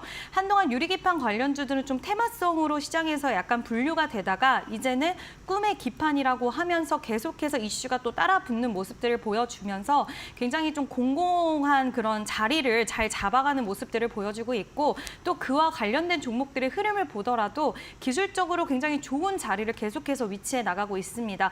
이제 조정이 나오더라도 다시 또 깊은 조정이 아니라 반등이 나오면서 추세를 무너뜨리지 않는 이런 모습들 시장에서는 굉장히 중요하게 평가를 받는데 지금 유리기판 관련주들이 그러한 흐름을 좀 이어가고 있는 걸로 파악이 되고 있고요. 인텔, AMD 이런 정말 주요 고객사들이 도입 시기가 빨라지고 있기 때문에 관련된 이제 회사들도 좀 발이 빨라지고 있습니다. 자, 그럼 여기서 삼성전기에서 과연 어떤 기업들을 장비사들로 채택을 할까라는 부분도 굉장히 좀 중요할 것 같은데 지금 일단 시장에서는 필옵틱스와 캠트로닉스가 이제 굉장히 좀 떠오르고 그렇죠. 있는 기업이고 이 두 기업의 주가적인 측면들을 보더라도 굉장히 매력적이에요. 맞아요. 조정을 받더라도 다시 또 살아나서 좋은 위치에 자리를 해주고 계속 이런 모습을 고가권에서도 보여주고 있기 때문에 유리기판 관련돼서는 결국 강한 종목들이 더 시세를 뿜는 경향이 있기 때문에 이런 대장주 위주로 해서 계속 좀 지켜보셔야 되지 않을까라는 의견 드리고 싶습니다. 네, 알겠습니다. 전력 쪽도 마찬가지고 유리기판도 마찬가지고 사실 좀 시세가 무너지지는 않고 있다라는 생각이 듭니다. 계속해서 관심 종목에 넣어두시고 빠질 때마다 계속해서 보시는 그러한 매매 전략이 좋을 것 같다라는 생각이 들고요. 이어서 김덕호 대표님께서는 바이넥스를 가지고 오셨습니다. 최근에 제약바이오가 이제 조금씩 움직이고 있고 앞서서도 만나봤습니다만은 삼성바이오틱스 같은 경우에는 사실 좀 수급도 안 붙고 주가 자체가 그리 좋지는 않습니다만은 또 셀트리온이 최근 들어서 수급이 붙고 있고 주가도 괜찮게 올라오고 있거든요. 바이넥스를 가지고 오신 이유가 있으실까요? 일단 바이넥스 같은 경우에는 이제 3월에 이제 발표가 났던 대로 이제 사실상 이제 셀트리온하고 이제 CMO 부분을 협력을 하다 보니까 여기 지금 기대가 좀 많이 모이고 있는데 일단 지금 지난 4월 23일 날 이제 셀트리온이 FDA에다가 이제 바이오시밀러 품목 허가를 신청을 했습니다. 그러니까 결국은 이제 FDA 이제 실장이 넘어가고 바이오시밀러가 이제 품목 허가가 이제 신청이 성공적으로 된다면은 결국은 여기서 낙수 효과로 바이넥스가 가져갈 수 있는 게 상당 부분 많이 많아진다라는 걸 좀 소개를 드리고 싶습니다. 일단은 이제 바이넥스가 이제 21년도 11월부터 해서 이제 이 CMO 생산 관련해서 협약을 이미 맺은 상태였고요. 자, 그러다 보니까 이제 실제로 이 품목이 많아질수록 이제 사실상 바이넥스가 좀 잠깐 반등을 하는 모습이 나왔습니다. 자, 근데 이제 좀 걱정이 되는 부분들은 이제 오늘 장중에서 이렇게 좀 18%까지 상승을 했던 것도 뭐 어떻게 보면은 셀트리온이 그동안 좋은 모습을 좀 점유율을 많이 높였다. 그렇기 때문에 사실상 뭐 이제 사실상 이제 품목 허가가 이제 될 것이다 이런 기대감 때문에 좀 상승했는지 모르겠습니다만은 오늘 이제 이 바이넥스가 상승했던 분봉 차트를 좀 보시면은 조금 투자를 하실 땐 유의하실 필요가 있다라고 좀 말씀드리고 싶습니다. 일단 10시 30분 기준으로 이제 차츰 주가가 좀 올라갔는데 오늘 이제 좀 유독 거래 물량이 좀 많이 포착이 됐던 게 이제 그러네요. 2시 30분 그리고 2시 50분 이때 시점으로 이제 많이 올라가다 보니까 저는 오히려 좀 오늘 급하게 좀 매수하신 분들이라면은 적어도 15,000원 선까지의 손절을 좀 어느 정도 예상을 하시고 접근을 하신다고 좀 말씀드리고 싶고요. 더불어서 지금 바이넥스가 지금 이제 문제점이 있다라고 하면은 지금 이제 저만액 관련해서 저만제 관련해서 세금 검출된 거 그리고 지금 이제 의료용 마약 관련해서도 지금 관리 미흡으로 지금 이제 식약처에서 지금 수사를 받고 있습니다. 이게 이제 2월부터 이미 지금 발효가 된 악재로 알고 있는데 문제는 뭐냐? 뭐냐면 이 바이오닉스가 이제 옛날에도 이제 과거 이제 2021년도 3월에도 이제 식약처 감사 앞두고 좀 임의적으로 뭐 의약품 주원료를 좀 속였다든가 이런 내용들로 좀 이제 행정 조치를 받은 적이 있습니다. 그래서 정지 처분을 제조업무 정지 처분을 받은 적이 있었는데 이때 당시 주가를 좀 같이 보시면서 말씀을 드린다면은 사실 이제 이때 팬데믹 당시에 이제 바이넥스가 이제 러시아 스푸트니크 백신을 이제 생산한다는 기대감으로 이제 굉장히 많이 20년도 8월에 이제 굉장히 급등을 했습니다. 근데 이 처분을 받자마자 사실상 주가가 좀 어마어마하게 그러니까 반토막이 나게 되는 경우가 좀 있다 보니까 만일 이번에도 이 세균 검출된 부분들에서 제대로 조치가 되지 않았거나 혹은 특히 이제 의료 마약 관련해서 만약에 조치가 들어간다면은 좀 과감한 조치가 들어갈 것으로 예상이 되고 있습니다. 특히나 지금 이번 정권에서는 이제 마약류 관리에 대해서도 식약처에서도 지금 엄격하게 지금 기준을 다시 강화하겠다라고 얘기가 나왔기 때문에 지금 이제 전 바이넥스의 전 직원이었던 분이 이제 지금 이제 뭐 보도를 지금 한 게 있습니다. 그러니까 뭐 이제 전 직장에 대해서 이제 좀 악재가 좀 나왔다 뭐 이렇게 얘기하시는 분도 계실 것 같은데 뭐 별거 아닐 거다 하시는 분도 계실 수 있겠습니다만은 우선 이제 지금 의료용 마약류 같은 경우는 뭐 이중 장부를 지금 운영하고 있다. 심지어는 뭐 제작을 미리 해놓고 이제 사후 조치를 하는 식으로 해서 일괄 맞추기를 하더라. 이런 내용들이 좀 담겨 있었기 때문에 만일 이 악재가 또 한 번 발현된다 그러면 저는 만 원 이하까지도 지금 빠질 수 있다고 좀 우려를 하고 있기 때문에 네. 이 정지 처분에 대한 이렇게 모랄 해자드 부분은 좀 주목을 하실 필요가 있다 요약을 드리겠습니다. 네, 알겠습니다. 아무래도 노이즈가 많은 기업입니다. 오늘 급등 흐름이 나온다고 해서 급하게 따라가시지 않기를 권유를 해 주셨고요. 그렇다면 이재은 대표님께서 가지고 오신 마지막 기업도 만나보고 가도록 하겠습니다. 네이버인데 어떻게 보면 또 조용히 잘 가고 있다라는 표현도 맞을 것 같습니다. 실적 발표 이후로 계속해서 조금씩 올라오고는 있습니다만은 사실 생각보다는 좀 강력하지 않다라는 생각도 드는데 네이버 어떻게 보고 계십니까? 일단 올 1분기 역대 최대 영업이익을 기록을 했고요. 뭐 예상 외로 많은 부분들이 다 좋은 실적을 그렇죠. 내보였기 때문에 의외다라는 반응도 사실 좀 많았던 것 같은데요. 네이버 같은 경우에 그동안 주가를 계속 짓눌렀던 부분이 이제 시커머스, 알리랑 테무가 너무 이제 선전을 하다 보니 밀리는 게 아니냐라는 이런 우려가 있었는데 네이버 컨콜에서 이야기했듯이 이제 알리와 테무는 우리가 같이 가겠다. 윈윈 전략, 광고 수익을 우리가 이쪽에서 또 얻을 수 있기 때문에 윈윈 전략으로 가겠다라고 이야기도 했고 또 실질적으로 상품의 측면에서 봤을 때 굉장히 가격은 저렴하지만 안 좋은 물건들이 또 많이 오기 때문에 그렇죠. 장기적으로 봤을 때는 결국에는 상품성이 있는 쪽이 저는 잘 될 수밖에 없다라고 생각을 하고 있어서 이제 커머스 매출은 계속해서 좀 견조한 흐름 이어갈 거라고 생각을 할 수가 있을 것 같고요. 또 그동안 이제 인수 때 얘기가 많았던 포시마크 같은 경우에도 이제 수익 전환이 됐기 때문에 앞으로도 이런 부분들이 좀 기대가 된다라고 할 수가 있을 것 같고 네이버는 결국에는 새로운 성장 동력이 있어야 되는데 그게 AI로 이제 점 찍었었죠. 그 부분이 얼만큼 잘 되느냐가 이제 앞으로의 또 성장의 키가 될 수가 있을 것 같은데 시커머스에 대한 부분들, 우려에 대한 부분들은 어느 정도 해소가 되었고 자 그럼 이제 앞으로 성장은 얼마나 할 수 있느냐에 대한 부분은 지금 일단은 약간씩 이제 AI 관련된 유료화 모델이나 이런 부분들이 수익화되는 부분들이 있기는 있어요. 근데 물론 그 부분이 크지는 않고 또 모든 분야의 AI를 접목을 하겠다라고 밝힌 만큼 이게 어느 만큼 계획대로 잘 가느냐 그리고 기술이 어느 정도 잘 이제 받쳐주느냐 실적으로 연결이 되느냐 이제 이 부분이 좀 중요할 것 같고요. 인터넷 업종 관련된 종목들은 그동안 많이 빠져 있었기 때문에 저는 뭐 대시세가 다시 나올 수 있다는 건 아니지만 단기적으로는 좀 반등세 나오지 않을까라고 보고 있습니다. 네, 알겠습니다. 네이버 최근에 그래도 시장의 예상치를 선방하는 실적을 냈고 이에 따라서 앞으로 지금보다는 조금 더 시세가 잘 날 수 있지 않겠느냐라는 의견으로 정리를 해보고 가도록 하겠습니다. 지금까지 김덕호 대표 그리고 이재은 대표와 함께했습니다. 오늘도 고맙습니다.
네, 마감 전략 함께 세워보고 가도록 하겠습니다. 오늘은 하이투자증권 스마트 PB센터의 이화진 과장 연결해 보도록 하겠습니다. 안녕하십니까? 네, 안녕하세요. 네, 과장님 오늘 시장 마감 상황 어떻게 보고 계십니까? 네, 오늘 전반적으로 사실 지난 고용 지표에 대한 둔화에 따라서 금리 인하에 대한 시기가 좀 당겨지게 되면서 전반적으로 모든 섹터가 이제 오르긴 했었지만은 그 중에서 이제 집중되는 흐름이 사실 유리기판 관련 이슈가 계속 나오고 있습니다. 삼성전기, 캔트로닉스 관련 협약에 대한 이슈에 이어서 올해 한 3분기쯤에 파일럿 라인을 이제 구축한다는 얘기가 나오게 되면서 캔트로닉스가 주요 이제 향후에 이제 MOU에 대한 파트너사가 될 것으로 보이고는 있지만은 사실 피로틱스도 이미 지난달에 이제 SKC에 납품을 하게 되면서 유리기판 관련주가 저 시장에 조금 움직임을 좀 보였었고요. 그리고 지난주에 애플이 이제 실적 발표 이후에 이제 이번 주에 아이패드 신제품이 출시가 됩니다. 결국에는 18개월 만에 출시가 되고 그리고 이번에 아이폰 16에 대한 프로와 프로 맥스와 관련돼서는 OLED 관련은 이제 한국 이제 공급사를 전부 이제 대체를 할 것으로 보이기 때문에 오늘 덕산네오루스, 피니치테크가 움직임을 좀 보여왔었고요. 그리고 세 번째로는 이제 전력기기나 이런 전선 관련주들이 큰 폭으로 이제 강한 상승 흐름이 나왔었는데 물론 그 중에 이제 세면전기가 상한가를 갔습니다. 미래 전력망 관련된 송전설로 이제 금구류 개발 관련 이슈가 나오게 되면서 관련 흐름이 나왔었는데 결국에는 사실 전력기기도 실적으로 계속 이제 보답을 하고 있고 결국 수주 모멘텀과 덩달아 같이 움직이면 보여졌었기 때문에 오늘 전력기기 관련주들 큰 흐름 좀 보여왔습니다. 네, 오늘 전력 쪽 그리고 전반적으로 봤을 때는 전자 쪽에서 아무래도 큰 시세가 나온 것 같은데요. 다만 좀 가격적인 부담은 있습니다. 오늘 시장에서 그러한 측면에서 봤을 때 보시는 기업 있으실까요? 네, ST팜입니다.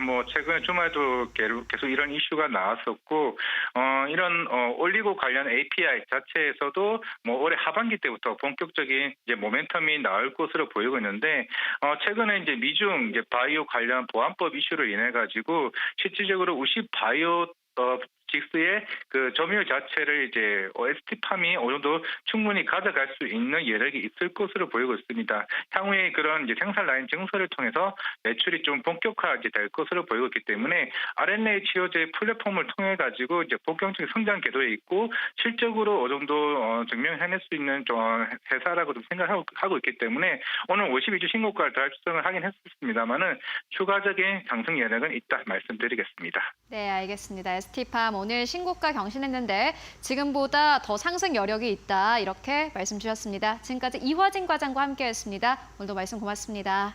네, 감사합니다. 자, 오늘 시장 마감을 4분여가량 앞둔 상황입니다. 오늘 시장 어떻게 마무리가 될지 두 분의 전문가님 모시고 함께 이야기 나눠보겠습니다. 이스토리의 정태근 이사님, 샌라이브의 정재훈 대표님 나와주셨습니다. 두 분 어서 오세요. 반갑습니다. 네, 이렇게 화요일 시장 예상보다 더 든든하게 올라가고 있습니다. 코스피는 지금 2% 넘는 상승폭을 보이고 있는데 이사님 오늘 장 마감 특징 어떻게 보고 계실까요? 너무 코스피만 가죠. 아, 그러게요. 같이 가면 좋을 건데 네네, 코스피만 너무 강력합니다. 네, 갑니다. 아무래도 코스닥은 2차 전지 때문인 것 같아요. 오늘 2차 전지만 좀 소외가 되는 모습이 나오거든요. 시가총액 상위 종목만 보더라도 에코프로비엠이 마이너스 1.3%, 엔케이 마이너스 3.8%, 요것만 보더라도 2차 전지가 안 좋구나라고 좀 볼 수가 있고, 그리고 상대적으로 2차 전지 영향을 많이 받는 코스닥 같은 게 좀 소외가 된다라고 보시면 될 것 같아요. 일단은 오늘 시장은 전반적인 물줄기는 아시겠지만은 금리 인하거든요. 금리에 대한 기대감.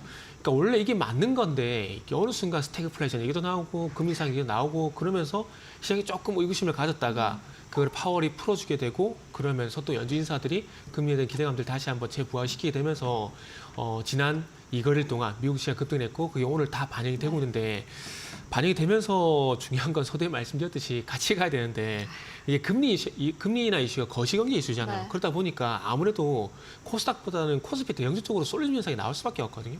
그러다 보니까 아무래도 이제 삼성전자, SK하이닉스 쪽으로 수급이 집중이 되게 되고 그러면서 현물지수가 올라가게 되고 현물지수가 올라가다 보니까 또 선물지수를 또 밀어 올리는 그런 현상이 발생이 되게 되면서 거의 전고점까지 현재 올라온 상황이라고 보시면 될 것 같습니다. 그래서 이제부터 중요한 건 뭐냐면 그러면 과연 이제 코스피는 지난 3월 달 고점 부근이 2,750포인트 바짝 다가섰는데 뚫고 혼자 갈 것인가 아니면 여기서 약간 정체 상태를 보였다가 코스닥도 순환매 가게 되면서 코스닥이 올라올 때 시간을 벌어줄 것인가 아마 그런 부분들이 관건이지 않나로 좀 볼 수 있을 것 같습니다. 그리고 중요한 것은 다시 한번 확인됐죠.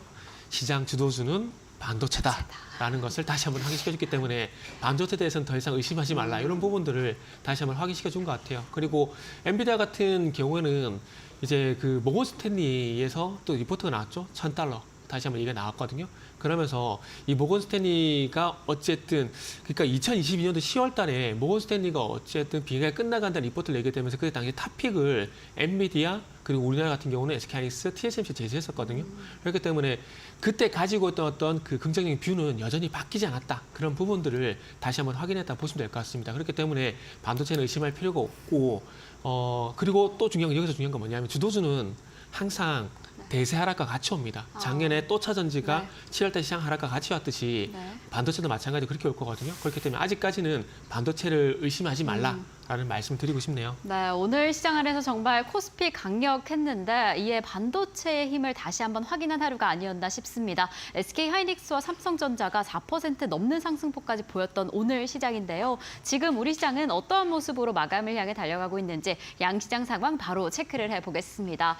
네, 코스피 시장 2% 넘는 상승폭 보이고 있습니다. 2.06% 상승하며 2,731로 마감을 준비하고 있고요. 코스닥은 코스피에 의해서 확연히 좀 적은 수치로 상승하고 있습니다. 초반에 보였던 상승폭을 좀 많이 반납을 했는데요. 0.66% 상승하며 871선 그래도 지켜주고 있습니다. 지금 양시장의 수급 동향은 어떠할지 바로 체크를 해보겠습니다. 양시장에서 오늘도 외국인과 기관 투자자 동반 매수세 확인이 됩니다. 외국인 투자자 오늘 시장 안에서 6거래일째 매수세 이어가면서 오늘 시장을 지지해줬습니다. 자, 이렇게 오늘 양시장 거래를 마감하도록 하겠습니다.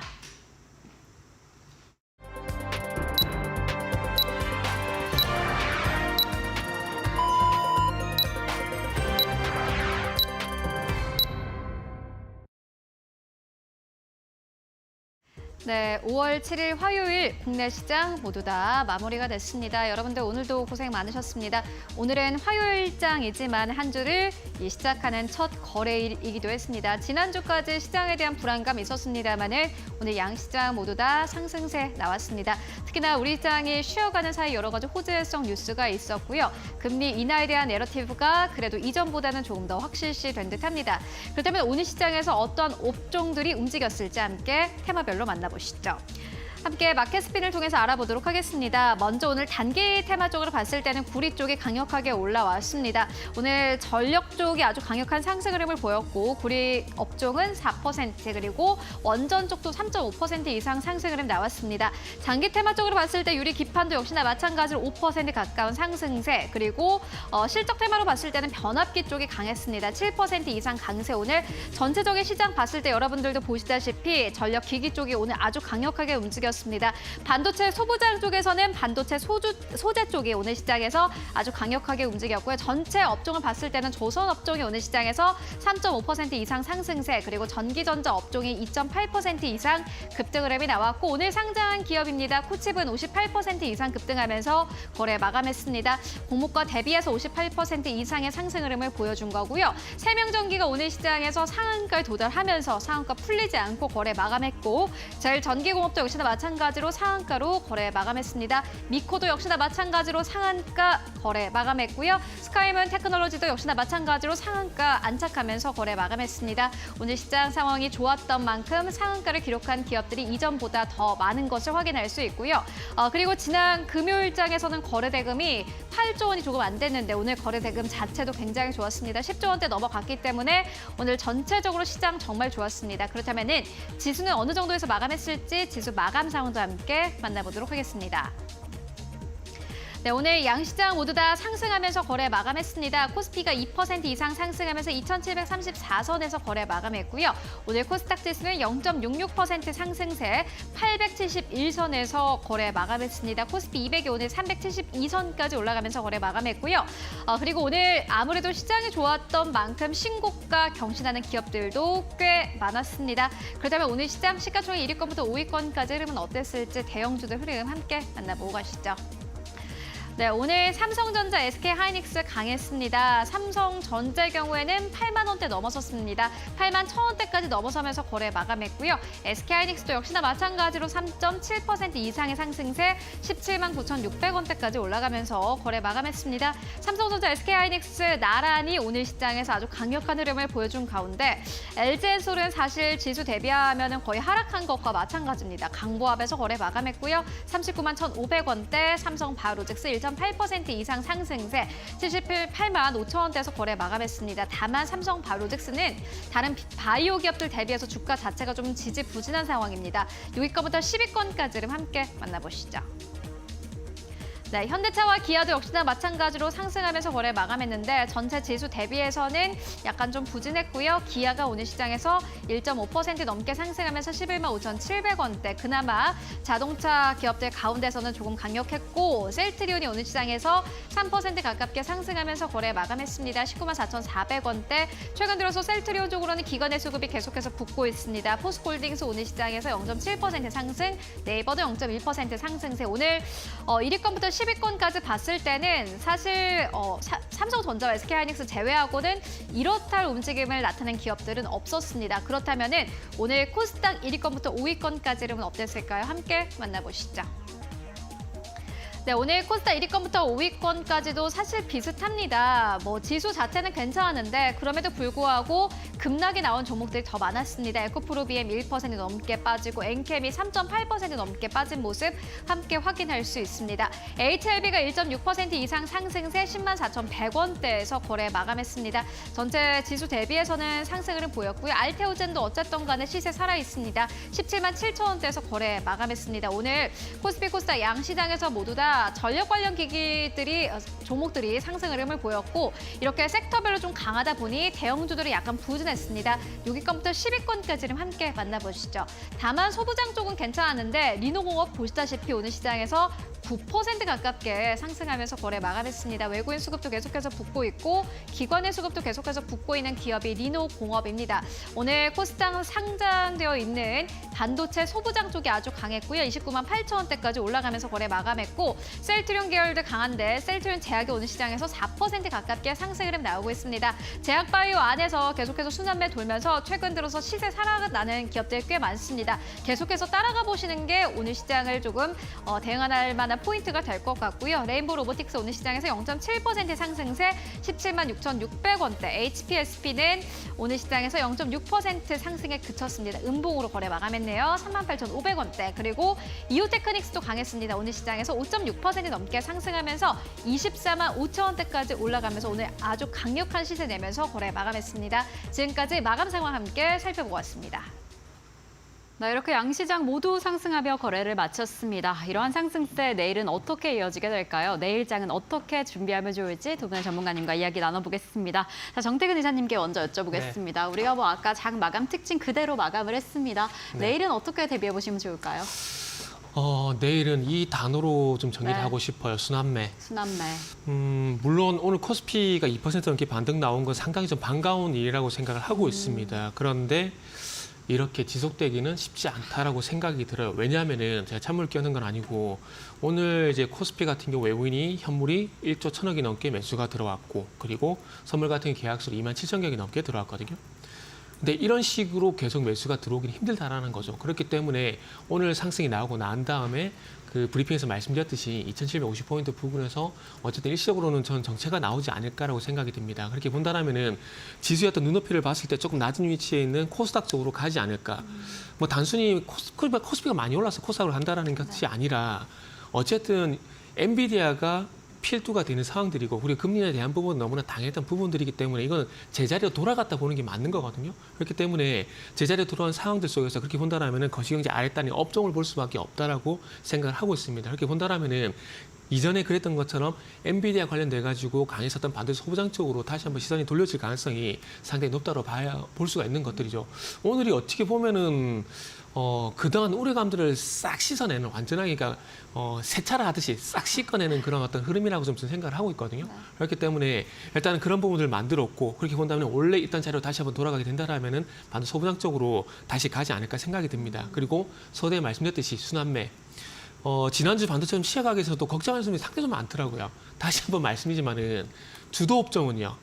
대세 하락과 같이 옵니다. 그렇기 때문에 걱정하실 필요 없다는 말씀을 다시 한번 드려보고 싶고 반도체가 어쨌든 아직까지는 주도주라는 부분들을 염두에 두시고 하락이 나오더라도 일단 조정이라고 생각하시는 게 좋다는 말씀을 다시 한번 드려보도록 할게요. 그래서 결론은 뭐다? 내일 반도체 소부장적으로 순환매 가능성 이렇게 좀 말씀을 드리고 싶고요. 그리고 이제 지난주에 강했었던 화장품 이게 좀 쉬어가지 않습니까? 물론 노동절 연휴 때문에 오른 부분이 분명히 있겠지만은 그걸로 끝은 아니라고 봅니다. 왜냐하면은 노동절은 한 이벤트일 뿐이고 어쨌든 올해 들어와서 방한 관광객들 중국이라든지 일본 쪽 같은 경우 상당히 많이 큰 폭으로 증가하고 있다는 부분들을 감안해 보게 된다라면은 어쨌든 노동절 같은 경우는 한 이슈가 될 뿐이고 그리고 이슈로 끝나지 않을 것 같다라는 것들 결국 돈이 될 거라는 거거든요. 무슨 얘기냐면은 방한 관광객들이 많이 오게 되면서 명동이라든지 올리브영이라든지 이런 매출이 늘어날 가능성이 상당히 높기 때문에 토니모니를 한 예를 들어 보게 된다라면은 토니모니 같은 경우에 흑자전으로 단편적으로 끝이 나는 것들이 아니라 실적 개선세가 이루어질 가능성이 있기 때문에 일단 중국 인바운드에 수혜가 되는 화장품 같은 경우는 지금 조정이 나오고 있지 않습니까? 이 조정 시에 리스트업을 하실 필요가 있을 것 같아요. 그래서 거기에 힌트가 될 만한 종목들이 마녀공장, APR, 토니모니 같은 종목들이 좋은 사례라고 좀 보시면 좋지 않을까 말씀드리고 싶고 그리고 미용기기, 음식료는 이제 단기간에 좀 많이 올랐기 때문에 조정 기간에 들어갈 겁니다. 그렇기 때문에 지금 덥석 접근하지 마시고 반도체가 한동안 쉬게 되면서 충분히 자리를 줬듯이 음식료 같은 경우도 그렇게 될 가능성이 있기 때문에 충분한 조정을 염두에 두고 접근하시라는 말씀드리고 싶고 그리고 우주항공 같은 경우는 이제 이번 달 말에 이벤트가 있기 때문에 이거는 잠시 후에 말씀드리도록 할게요. 네, 알겠습니다. 지금 이러한 상승세 그래도 오늘 참 긍정적이었습니다. 그리고 네. 이사님께서 이야기해 주신 것처럼 이게 좀 우려감을 좀 싹 씻어 내려준 기점이 아닐까라는 말이 상당히 반갑게 들리는데 사실 이러한 상승세는 계속 지속되기도 어렵고 이런 수급은 더 지속되기 어려울 것 같습니다. 그래서 이제는 순환매 측면에서 이제 다음 종목은 어떻게 가게 될까? 오늘 강력했던 반도체, 그 다음은 뭐 소부장 중심으로 조금 더 지켜보시면 좋을 것 같다라고 이야기를 해주셨습니다. 자, 그럼 대표님 어떻게 보고 계실까요? 내일 시장 어떻게 대비해 보시면 좋을까요? 오늘 네. 사실 좀 상당히 수급이 좀 좋았습니다. 그쵸, 뭐 네. 역시 뭐 외국인의 힘이다라고 좀 보시면 좋을 것 같은데 마찬가지로 뭐 추가적인 상승이 좀 나오게 된다라면 뭐 정고점 돌파 시도는 나올 수 있겠지만 제한적이지 않나라고 좀 보여집니다. 상승을 하는 그런 과정에서의 반도체 쪽이 좀 상당히 강한 그런 모습들은 좀 당분간 이어지지 않을까라고 좀 보여지지만 변동성이 좀 계속적으로 나올 수 있다라고 좀 생각을 하면 좋을 것 같습니다. 단 변동성이 좀 나올 수가 있는 그런 부분들이기 때문에 추격 매수를 하는 것보다는 조정을 좀 받았을 때 매수하는 그런 전략이 좀 좋지 않나라고 좀 보여지고요. 오늘 반도체 쪽과 전력 쪽이 좀 상당히 강한 그런 모습들이 좀 나와줬었어요. 그러면서 최근에 좀 쉬어갔던 그런 종목군들 같은 경우 매수 타이밍을 좀 잡을 수가 있지 않을까 그렇게 좀 보여지는데 결국은 좀 순환매 쪽으로 좀 봐야 되지 않을까라고 좀 보여집니다. 우선 실적을 좀 기반으로 한 그런 종목 선정이 좀 중요하지 않나라고 좀 보여지는데요. 그런 측면에서 좀 보게 된다면 미용 쪽이라든가 의료기기 쪽, 뭐 이런 쪽이 좀 나쁠 것 같지는 않습니다. 좋을 것 같은데 실적이 원체 좀 좋죠. 화장품 쪽도 마찬가지로 좀 볼 수가 있을 것 같고요. 그리고 다른 부분들을 좀 보게 되면 코스닥 시장이 좀 상대적으로 약한 그런 모습들이 좀 나와주고 있어요. 가장 큰 이유가 2차 전지 쪽 시가총액 상위 종목군들 중에서 2차 전지 쪽에 포진이 좀 많이 되어 있는 그런 사항들이 좀 에코프로라든가 에코프로 BM이라든가 이런 쪽이 시총 상위 종목군들이 있는데 좀 약한 그런 모습들이에요. 실적이 아마 2분기 때까지는 좋지 않을 것이다라는 그런 얘기들도 있고 2분기 때 좀 적자에 대한 얘기들도 나오고 있는데 어느 정도 가격 조정은 좀 마무리가 되는 그런 부분들이고 코스닥 시장이 좀 반등이 나와주기 위해서는 2차 전지 쪽으로의 순환매가 좀 나올 필요성은 있을 것 같습니다. 좀 안정적인 측면으로 뭐 주가가 추가적으로 하락을 하기보다는 박스권역의 흐름들을 좀 보여주기 있기 때문에 일단 2차 전지 쪽에 있어서의 반등 타이밍을 노려보는 전략 그리고 마지막으로 우주항공 쪽에 있어서도 종목군들도 나쁘진 않아 보입니다. 이번 달에 이슈도 있는 그런 사항들이고 그런 측면에서 보게 된다면 뭐 신규 상장을 했던 그런 기업들 같은 경우도 한 번쯤은 좀 봐도 좋지 않을까라고 좀 보여지는데요. 그중에서 뭐 컨택이나 이런 기업들 같은 경우는 아마 내일 모레 정도의 보유해수 물량, 6개월차 보유해수 물량이 좀 출회가 될 겁니다. 그 출회가 되고 난 이후엔 이슈가 있는 그런 사항들이기 때문에 한 번쯤 추가 상승이 좀 나올 수가 있을 것 같고 이쪽에서 있어서의 대장은 세트레가이로 좀 보시면 좋을 것 같아요. 세트레가이가 죽지 않는 이상은 계속적으로 좀 치고 가는 그런 모습들이 좀 나올 수 있다는 점을 기억을 하시면 좋을 것 같습니다. 네, 역시나 대표님께서도 역시나 순환매 체크를 해보자. 그리고 실적을 기반으로 종목이나 섹터 정하면 좋을 것 같다라는 이야기를 해주셨는데 그 안에서도 화장품이라던가 뭐 미용, 2차 전지, 우주항공을 언급해 주셨습니다. 이 안에서 어떤 종목을 집중해 보면 좋을지 특징주 잡아보도록 하겠습니다. 아까 이사님께서 우주항공 섹터 괜찮다. 이 부분 집중해 보면 좋을 네. 것 같다라 이야기해 주셨는데 그 안에 공략주가 있을까요? 네, 저도 한 5거래, 6거래를 기다렸어요. 이걸 정말요? 말씀드리려고. 네네. 하나시스템이라는 종목을 준비를 했는데 네네. 오늘 자리면은 충분히 이제 시초가 공략주로 한번 들어가 볼 만한 자리라고 생각을 했습니다. 이번 달 같은 경우도 여러 일정들이 많은데 이번 달 말 같은 경우에 이제 우주항공 관련된 이슈가 있거든요. 일단 우주항공청이 이제 경남 사천에 인수청산을 마련을 하고 5월 27일 날 공식 출범을 한다라고 합니다. 그렇기 때문에 이 이슈가 어찌 보면은 우주항공 쪽 어떤 테마를 일으킬 만한 어떤 이슈라고 생각을 좀 하고 있는 상황이고요. 그래서 이제 이런 공식 출범을 하게 되면서 여기 발맞춰 가지고 경상남도가 어쨌든 우주항공 산업수도 경상남도를 미래의 비전으로 제시를 했고요. 그러면서 우주항공산업 육성 기반 마련이라든지 그리고 우주항공산업 핵심 기술 개발, 미래 신성장 생태계 조성 이런 것들을 4대 추진 전략으로 발표한 상황입니다. 그렇기 때문에 이런 거 준비가 되는 상황들이고 조금 일정 매매를 해야 될까요? 그런 부분을 좀 염두에 두면서 한번 우주항공을 바라보게 된다라면은 서서히 한번 관심을 가져봐도 되지 않을까 생각이 듭니다. 벌써 5월 7일이거든요. 그렇기 때문에 5월 중순 전후로 해서 움직일 가능성이 있기 때문에 한번 보시면 좋을 것 같고 그 중에서 하나시스템이 일단 자리가 괜찮다 보니까 일단 말씀을 드린다 보시면 될 것 같아요. 그리고 하나시스템은 또 자체적으로 위성 개발이란지 그 제조를 위한 제주 하나 우주센터를 또 기공식 개최했거든요. 그렇기 때문에 우주항공 대장주로서도 역할을 할 수 있을 것 같아요. 조금 수익률 측면에서 보게 된다면은 정재훈 대표님이 말씀하신 세트리아도 충분히 좋은 종목이라는 생각이 들고 일단 어쨌든 대상은 가야 되거든요. 네. 그렇게 본다라면 하나시스템 좀 볼 수 있을 것 같아요. 그리고 이번에 1분기 실적도 상당히 잘 나왔습니다. 393억 정도 잠정 집계가 되게 되면서 작년 대비해서 218% 정도 퍼센테이지를 기록했기 때문에 이런 부분도 참 참고를 하시면 좀 좋을 것 같아요. 마지막으로 가격 전략을 좀 말씀을 드린다면은 좀 하락의 끝자락이기 때문에 일단은 매수가 밴드 좀 짧게 잡았어요. 18,700원에서 19,200원 정도 말씀을 드릴 거고요. 목표가는 일단 22,000원, 손절가는 18,100원 말씀을 좀 드리도록 하겠습니다. 네, 또 무엇보다 우주항공청이라는 5월 일정 이슈가 있는 만큼 그 안에서 대장주가 어떻게 될까 해서 이 종목 잡아주셨습니다. 하나시스템 좀 집중해서 살펴보시면 좋을 것 같고 그럼 대표님께서 공략하면 좋겠다 싶은 종목은 어떻게 되실까요? 사실 오늘 시장이 좀 많이 올라서 네네. 어떤 걸 할까 좀 고민했는데 현대오토에버를 좀 말씀을 좀 드리려고 합니다. 네. 현대오토에버 같은 경우는 자율주행 쪽이라든가 공장 자동화 이쪽에 있을 수혜를 좀 받을 수 있는 그런 사항들인데 최근에 테슬라가 좀 추구하는 그런 부분들에 있어서 보게 된 전기차에 대한 부분들보다도 자율주행이라든가 로봇 이쪽을 좀 부각시키고 있는 그런 사항들이거든요. 그럼 결국 현대오토에버 같은 경우도 충분한 좀 수혜가 될 수 있지 않을까라고 좀 보여집니다. 결국 자율주행 쪽에 있어서는 뭐 당분간은 조금 긴 시간이 필요하겠지만 진행될 수밖에 없는 그런 산업이다라고 좀 보시면 좋을 것 같아요. 그렇기 때문에 현대오토에버를 좀 관심 있게 보시면 좋지 않을까라고 좀 보여지고요. 현대오토에버가 3사를 좀 합병하고 나서 다시 재탄생을 했는데 실적이나 이런 측면을 좀 보게 되면 꾸준하게 우상향을 하고 있는, 우상향을 해 나가는 그런 종목이다라고 좀 보시면 좋을 것 같아요. 작년 같은 경우 1,800억대의 영업이익을 좀 기록했는데 올해는 10% 이상 추가적으로 좀 성장을 할 것으로 좀 예상을 하고 있는 그런 사항들이거든요. 근데 주가는 좀 많이 밀려 내려온 그런 사항들입니다. 작년 연말 같은 경우에는 거의 20만 원을 넘어서는 그런 모습들을 좀 보여줬지만 올해 들어서서 13만 원대 초반까지도 좀 밀려내렸어요. 결국은 주가는 바닥 번역이다라고 좀 보시면 좋을 것 같고요. 그러면 성장을 해 나갈 것이고 자율주행 쪽에 있어서의 이슈라든가 성장 그리고 공장 자동화 같은 경우도 필수로 좀 볼 수가 있는 그런 산업이겠죠. 그렇기 때문에 관심 있게 좀 보셔도 좋지 않을까 그런 좀 생각을 하고 있습니다. 가격적인 전략은 그냥 뭐 내일 시초가부터 매수를 하시면 좋을 것 같고요. 일단 단기적인 측면보다는 조금 여유 있게 보실 수 있는 그런 전략이 좀 필요하지 않을까라고 좀 생각을 하고요. 목표가는 1차적으로 한 20만 원 정도를 좀 보시면 좋을 것 같고 2차는 22만 원 정도를 좀 잡으시면 좋을 것 같은데 손절가 같은 경우는 이제 14만 원 정도를 좀 제시를 해드렸어요. 14만 원 정도 제시를 해드렸는데 굳이 손절할 만한 그런 종목은 아니다. 이 부분까지 좀 말씀을 드리고 싶습니다. 네, 이렇게 내일의 공략주로 현대오토에버 잡아주셨습니다. 사실 지난주부터 이 자율주행 관련주들이 좀 관심을 받고 있는데 지금 이 종목 가격이 좀 괜찮은 지점이다라고 이야기를 해주셨습니다. 특히나 성장세와 실적까지 기대가 되는 종목이어서 내일 어떻게 출발하게 될지 체크해보시면 좋을 것 같습니다. 자, 그럼 저희는 두 분과 여기에서 인사드리겠습니다. 두 분 오늘도 감사드립니다. 네, 감사합니다.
계속해서 이데일리 TV 뉴스 전해드립니다.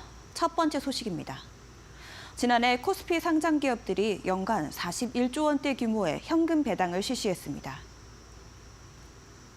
한국상장회사협의회에 따르면 12월 결산 유가증권 시장 상장법인 794개사 가운데 70.3%가 배당을 진행했습니다. 결산과 중간 배당을 모두 포함한 연간 현금 배당은 41조 2천억 원으로 전년 대비 1조 3천억 원 증가했습니다. 중간 배당은 13조 7천억 원으로 전체 현금 배당의 33.3%를 차지했고 중간 배당 실시 기업은 72개사로 전체 실시 기업의 12.9%로 나타났습니다.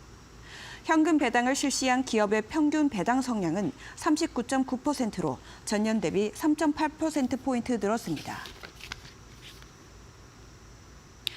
초소형 2차 전지 제조기업 코치비 오늘 코스닥 시장에 상장했습니다. 코치비는 이날 공모가 18,000원보다 58.06% 오른 28,450원에 거래를 마쳤습니다. 앞서 기관 투자자 대상 수요 예측에서 988대 1의 경쟁률을 기록했으며 공모가는 희망 범위 상단을 초과해 확정했습니다. 이어진 일반 청약에서는 734대 1의 경쟁률을 보였으며 증거금으로 2조 4,789억 원을 모았습니다. 코치비는 향후 칩셀 카본의 시장 내 점유율을 확대하는 한편 전기차 충전기와 서버 메모리 백업 등 신규 시장에 진출할 계획입니다. 더불어 신사업 칩셀 리튬의 적용 시장을 확대하고 전고체 초소형 전지, 칩셀 솔리드 개발을 통해 성장 동력을 마련합니다. OECD 등 국제기구들이 올해 세계 무역 성장률이 지난해보다 2배 이상 증가할 것이라고 전망했습니다. 경기 침체에서 벗어나 인플레이션이 완화되고 미국 경제가 호황을 누리고 있어서입니다. 영국 파이낸셜 타임즈에 따르면 이들 국제기구는 지난해 모두 물가 상승과 금리 급등, 수요 부진으로 둔화했던 글로벌 상품 교역이 올 들어 급 반등할 것으로 내다봤습니다. OECD는 전 세계 상품과 서비스 무역이 올해는 2.3%, 내년에는 3.3% 증가할 것으로 예상했습니다. 지난해 1% 성장에 그쳤던 것과 비교해 상당히 높은 수치입니다. 클레어 롬바델리 OECD 수석 이코노미스트는 이 같은 증가세가 경기 순환적 회복 때문이라면서 중국과 동아시아가 세계 무역 회복세를 이끌 것이라고 예상했습니다. 국내 최초의 원전 해체 작업이 시작됐습니다. 한국수력원자력은 국내 최초로 고리 1호기의 제염 작업에 착수했다고 밝혔습니다. 제염은 원전에 있는 방사성 물질을 화학 약품으로 제거하는 것으로 안전한 해체를 위해 필수적으로 거쳐야 하는 과정입니다.